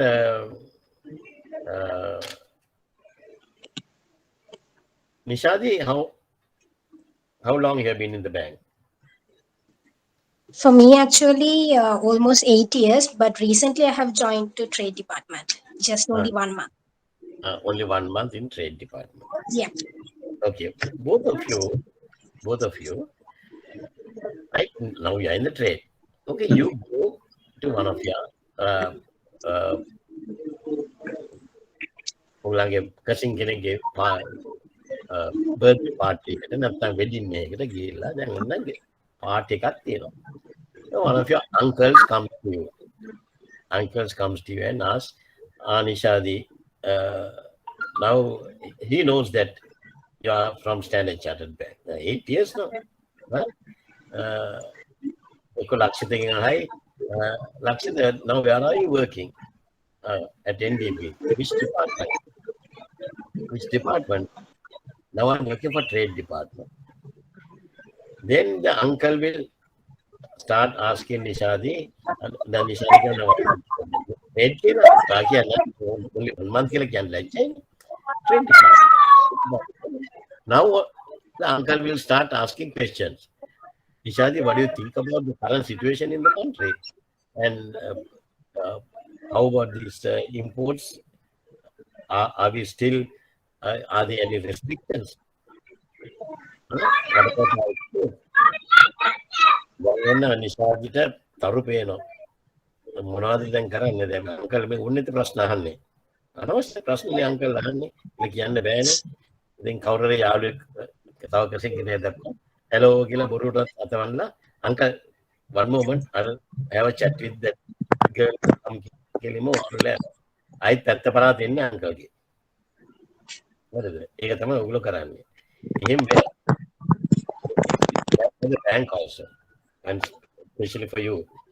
So we should know what is happening, the international trade data of Sri Lanka, and what is the trend. Then you will be able to discuss certain things, right? Now the trade deficit in 2021, trade deficit in the sense between imports and exports, it was widened substantially, reflecting the increase in import expenditure by 50.7%, outspacing 22.4% growth in export earnings. So the export earnings have grown by 22.4%, whereas the import expenditure has gone up by 50.7%. Last 2 years, you all are aware there were so many import restrictions, circulars. Yet in January, the figures, when you check the January figures, trade figures, the trade, import trade has increased compared to the previous years. Compared to 2020, 2021 end, it has gone up. How the hell? So those are the things you have to go to Google, find these things, answers, read papers, and find the answers. Right? Now, Sri Lanka had a total export of 11,741,000,000, not 36. මම සෙන්සුත් දීලා තියෙනවා. 11.7 billion of US dollars and total imports of 21.316. That was in 2020. 21 වල මේක 22 billion වුණා. කොහොමද මේක වෙන්නේ? right? ඒක වෙලා තියෙන්නේ කොච්චර වුණත් ඔය ඊයේ පෙරේදා අර දෙන්නෙක් අයින් කළාට පස්සේ ඒ දෙන්නගේ ප්‍රෙස් කොන්ෆරන්ස් එකේදී කිව්වා still we are importing unnecessary things, right? We don't have dollars but we are importing apples, grapes and all those things, not the important ones. Out of this 22 billion US dollars imports, do you know our oil, for oil, importation of oil, that's the most important thing. අපිට dollars නැත් ඒකටනේ. Out of that 22.8 billion, 2.8 billion was the fuel cost. Fuel cost එක 2.8 billion. එහෙනම් අපි 19 billion we have spent on other things. Okay, of course, medicines and all those things are important. Some raw materials for export items, important. Otherwise, you can't improve the exports, right? But all the exporters are now complaining that they don't have the raw materials. Then where the hell you people have opened the LCs? The people who are opening LCs should do these things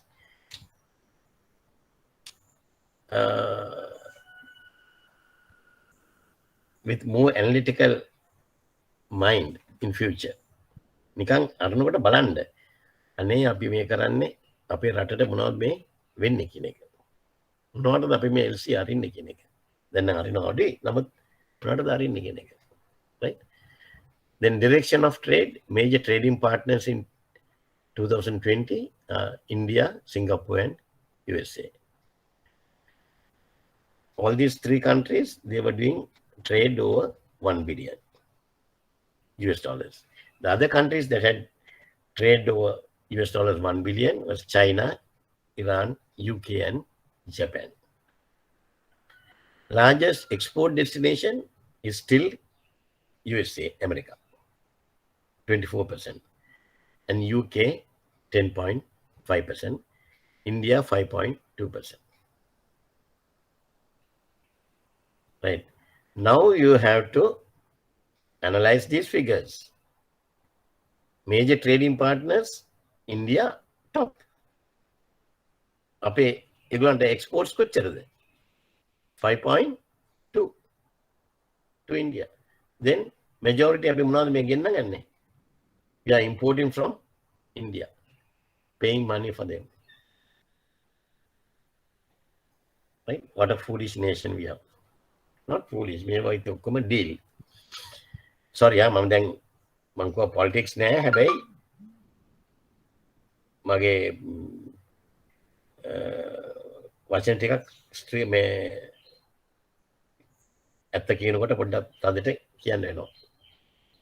අපි කොහෙද මේ ඊගොඩ අපි කියන අපිට dollars නෑ කියලා. අපේ exports මෙච්චරයි. මට ඔයගොල්ලන්ගේ මයින්ඩ් එක හදන්න ඕන මයින්ඩ් සෙට් එක ඔන්න ඕකට. Foremost import origins India 17.6. හැබැයි ඒකෙන් අපිට එක්ස්පෝර්ට්ස් යන්නේ 5.2 විතරයි යන්නේ. Singapore 9.3 and China 16.4. China නැතිනම් හැමදේම දැන් චයිනානේ. Sri Lanka's top 5 export and import partners.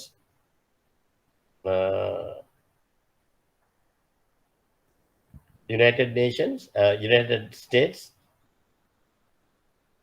2.9, 2,920 million. partner shares 24.87. Exports, right? UK 8.8%. India 6.72. Germany 4.66%. Italy 4.53.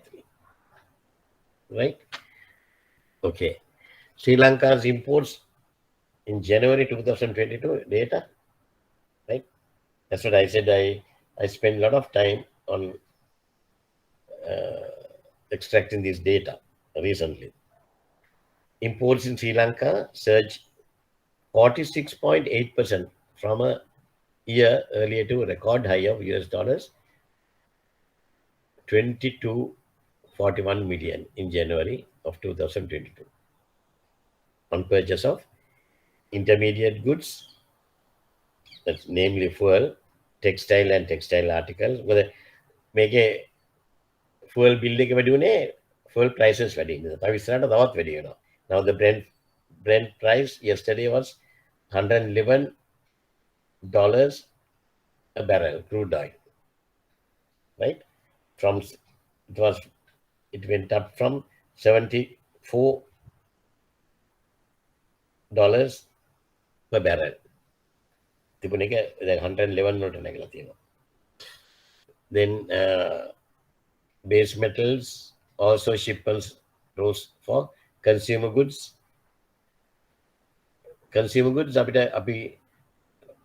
පෞගේ අවුරුදු දෙකේදී how many circulars issued to banks? How many circulars were withdrawn? Still, it has increased by 28%. Medical and pharmaceutical products, 133%. That, of course, okay. You have to have. Right? Investment goods, 36.1. Namely, machinery and equipment. ඒක කමන්නේ. අනවශ්‍ය දේවල් තියෙනවා, consumer goods. Yesterday, I don't know whether you people have seen the press conference by Ajit Niwad Kabral, central bank governor. He was saying that he wants to restrict the consumer goods. In future, it will go. The prices of consumer goods will go up. Can't help at this particular point if you want to survive, right? Sri Lanka's top 10 imports. Just go through it. This is for your information, right? Sri Lanka export data, right? Export data increase එකක් තියෙනවා 12.39% over 2019, but that was mainly because of not the volume, the value. The dollar has gone up, right? Our politicians, they go to the masses, නගිනවා stage එකට නැගලා ගිරේ කඩාගෙන කෑග් ගහනවා. Our exports have increased by 12.39 over the previous year කියලා. මිනිස්සු ගහනවා, අපුඩි ගහනවා, whistle ගහනවා, බල්ටි ගහනවා, ඔක්කොම ගහනවා. But not the volume, value. That because of depreciation of our currency, right? Very unfortunate situation, right? Sri Lanka export data. I have given a chart for you to study, right? April and July, quarterly, you can see කොහොමද වෙන්නේ කියලා. අපි කෑ ගගා හිටියා. December වෙනකොට 1211 තිබුණ එක January වෙනකොට 1156 වලට බැහැලා. February figures ආවේ නෑ තාම. දැන් බලන්න අපි කොහෙද ඉන්නේ? අපි ඒව කියන්නේ.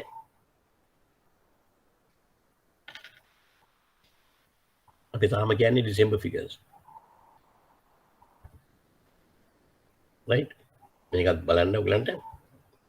You can see these charts. Charts in them to get some idea.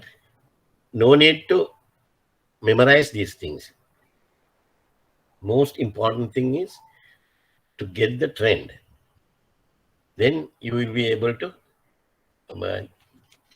discuss these things with anybody. Meet pass uncle letter by the one don't right.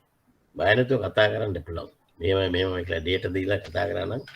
Yeah, now Nishadi is very smart killer. Right. Insights on Sri Lanka's top 10 exports. Right. That also for your information. I have extracted the information and given to you. Right. It is for you. I will never ask questions on these things from you.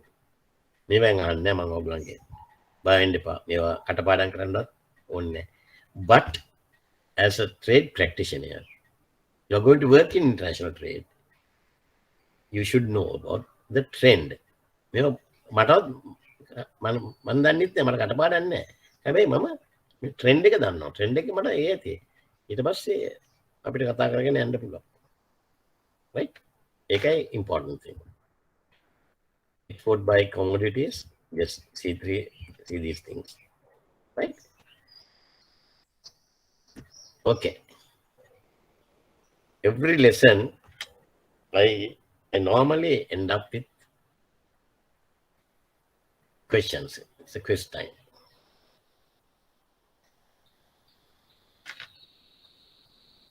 මේවා කරලා බලන්න මේවා හරියට කළොත් උගන්න පුළුවන්. What are the subheadings of pestle model? Kianba?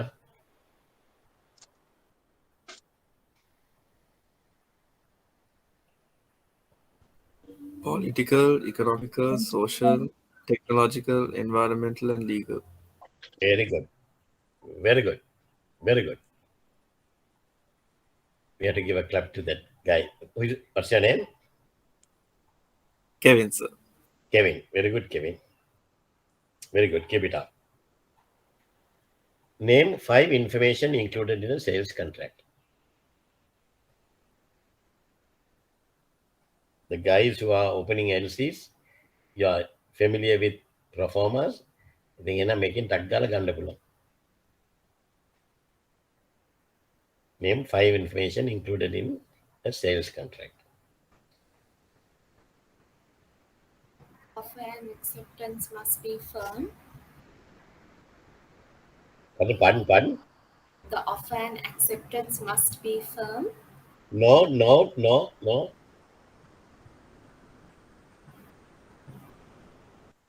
Yeah, out of focus.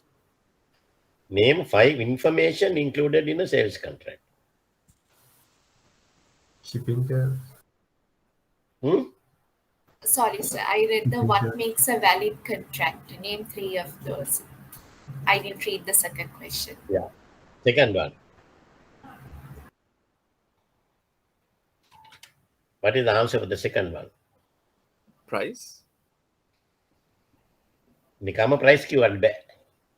දැන් ඔයගොල්ලෝ විභාගයට යන්නේ. Unit price. Unit price. Very good. Unit price. Now. Currency. Quantity of Shipping. Huh? Quantity. Others also support him. Dates by which the goods need to be accepted rather delivered. All right, okay. Incoterms. Very good. Insurance policy. Packing requirement. Okay, good. Payment terms. Shipping. Then insurance. Who has to do the insurance? Right? Okay, good. What makes a valid contract? Name 2 of those.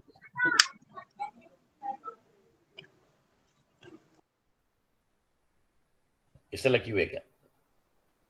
The purpose must be legal. Firm offer and acceptance, and the counter offer. Offer, counter offer, and acceptance. Right? Okay. This particular case study, this is for your homework. Right? අපි next week අපි මේක පොඩ්ඩක් නිකන් බලමු. මම මේක ඔගොල්ලෝ කරන්න කරාම තමයි ඔයගොල්ලන්ට මේවා ඉගෙන ගන්න පුළුවන් වෙන්නේ. Go through your daily newspaper. Tomorrow is Sunday. Right? Sunday Times හරි observe එක ගන්න ඕනේ ගෙවල් වලට. ගන්න නැත්නම් අර ගන්නට. අරගෙන go through their daily newspaper and identify 5 or 6 news items of an international economic character. 5 or 6 news items of an international economic character. Right? ඔන්න පොඩ්ඩක් බලන්න newspaper එක බලනකොට මේකෙන් highlighter එකක් අරගෙන එහෙම නැත්නම් pencil එකකින් හරි pen එකකින් circle කරලා තියාගෙන පොලේ එක ලියා ගන්න. 5 or 6 news items. We can write more than 10 items. එකක් කියන්න බලන්න items of an international economic character එකක් තියෙන එකක් අපිට ෂුවර් එකට මෙට පේපර් එකේ දකින්න පුළුවන් එකක්. Ukraine, Russia. මේ දවස්වල දකින්න එක. Oil prices. Oil price. Russia Ukraine war. Right? And oil prices. Then there will be another one, dollar crisis of Sri Lanka. US sanction. Right? ඒ වගේ USA sanctions.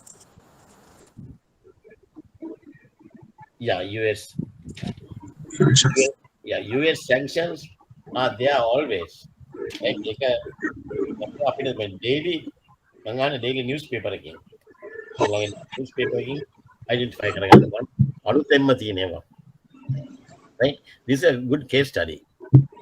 Just you try to identify. Well, I am try to make you read the papers and then understand.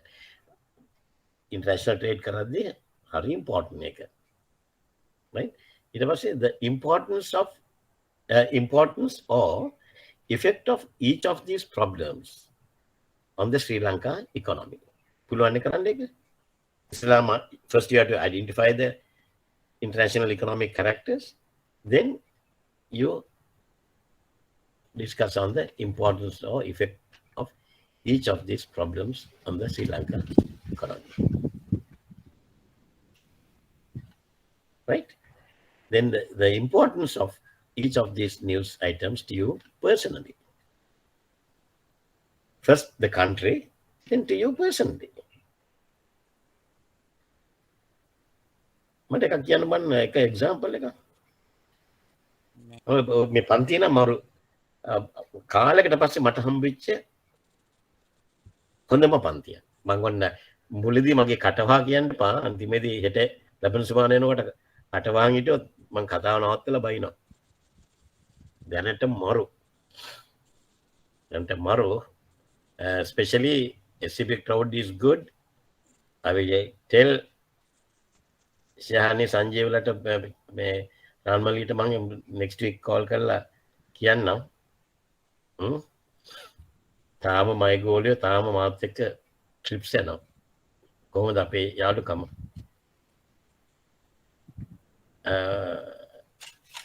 Nishadi දන්නවනේ මේ ඩිල්හානි වතාව ඩිල්හානි ළඟදී retire වුණේ. ඔව් sir දන්නවා. මම හිටියේ operations වල. එතකොට මම එයාට report උත් කරා. බන් ඩිල්හානි last week she told me sir තාමත් මට කතා කරන්න මිෂ කල් දෙලා කියලා සර් කියලා කියනවා. අද නම කියලා කියන්නේ. සර් අපි අංකෝ හරිය ට්‍රිප් එකක් යන්කෝ. We went to Ella. Stayed there for two days. We enjoyed. Really among how many years? Dilani first worked for me in 1992 the word. 92 or 93 වලදී. තාමත් අපේ next week එකේ මට යන්න කතා කරන යන් කියලා ශානලි ට්‍රේඩ් එකේ හිටියේ. මේ ළඟදී රිටයර් වුණේ. ශානලි. අංකස ට්‍රිප් එකක්. ඒගොල්ලෝ දන්න මාත් එක්ක ට්‍රිප් ගියාම ජොලි කියලා. සින්දු කියලා පිස්සු නටලා ඔක්කොම කරනවා. අපි අපේ තත්ත්වය තියාගෙන. හරිද? ඉතින් අන්න ඒ වගේ තමයි අපි ඉන්න ඕනේ. දැන් මේ වගේ කියන්න බෑ. මම කියන්නම්කෝ ඔයගොල්ලෝ හොඳ ළමයි කියලා. අනිත් අයත් ඒ වගේ කතා කරන්න ඕන. The importance of each of these news items to you personally.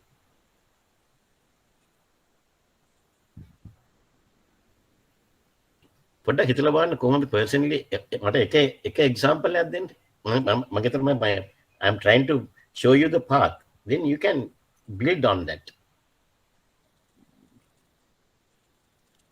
Now the dollar crisis and floating. If the central bank you want to float the currency, still they have not decided. But the IMF has asked us to float the currency, dollars. Dollar will end up at 240 or 250. If so, what is going to happen? Personally. අපේ consuming power එකට ඒක පාර වදිනවා.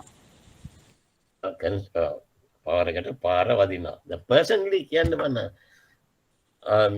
නිෂාදින්න නම් කියයි. Oh my God, I won't be able to buy this perfumes. Oh, but I make imported perfumes ගන්න හම්බ වෙන්නේ නැහැ. රුපියල් දැන් 8,000ක it will go up to 15,000. That's a personal. That's how it affects you personally. But another one, if the dollar, because of the dollar crisis, the cost of medicines will go up. And if you are supporting your parents, you have to look after them. You are the one who is paying their medical bills. Right? Then you have to spend more money on medical bills. Then your savings will come down. You see? Right? That is something affecting personally to you. ඔය වගේ අර උඩ ටික හොයලා ඒක කොහොමද country එකට effect වෙන්නේ? ඊගාට කොහොමද personally ඔකට effect වෙන්නේ? It will be very interesting case study. Right? Okay. If you have any questions, you can ask me. Otherwise, I'll call it a day.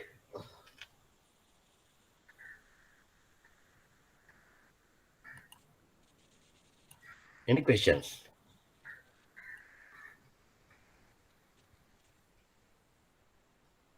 How do you feel? I mean, ඔයගලන්ට මම fast නෙමෙයිනේ යන්නේ. එච්චර මම මේ යන speed එක හොඳයි නේද? ගන්න කවන්නේ නැහනේ. එහෙම නැත්නම් ප්‍රසන්ටේෂන් මේකේදී නේද? මම එහෙන් මෙන් කතා කරලා සිංහලුත් කතා කරන්නේ අර ඔයගලන්ගේ සබකෝලිය අතහැරලා ඕනේ දැන් මගෙන් අහන්න. ඕනේ විදිහට මාත් එක්ක කතා කරන්න. So far so good. I'm so happy. Everybody, right? අද ගොඩක් කතා කළා NTB එකේ. අද අශාන්ගේ වයිස් එක තාම ආවේ නැහැ. මාරියෝ එතකොට NDB සහන්නේම ඔක්කොම හොඳට කතා කළා. right? ඒගොල්ලෝ ඔක්කොම මේ කරගෙන අපි බලමු next week කරනකොට තවත් හොඳට මේ වගේ join වෙන්න අහන questions වලට answer කරලා මේ කරන්න. Okay, so thank you very much and do the case study, right? And we'll start the sessions next week at 1 o'clock. 1 o'clock is agreed? Yes, sir. Yes, sir. 1 o'clock? Yes, 1 o'clock. Then we can a little bit early. Okay? Right. Thank you very much.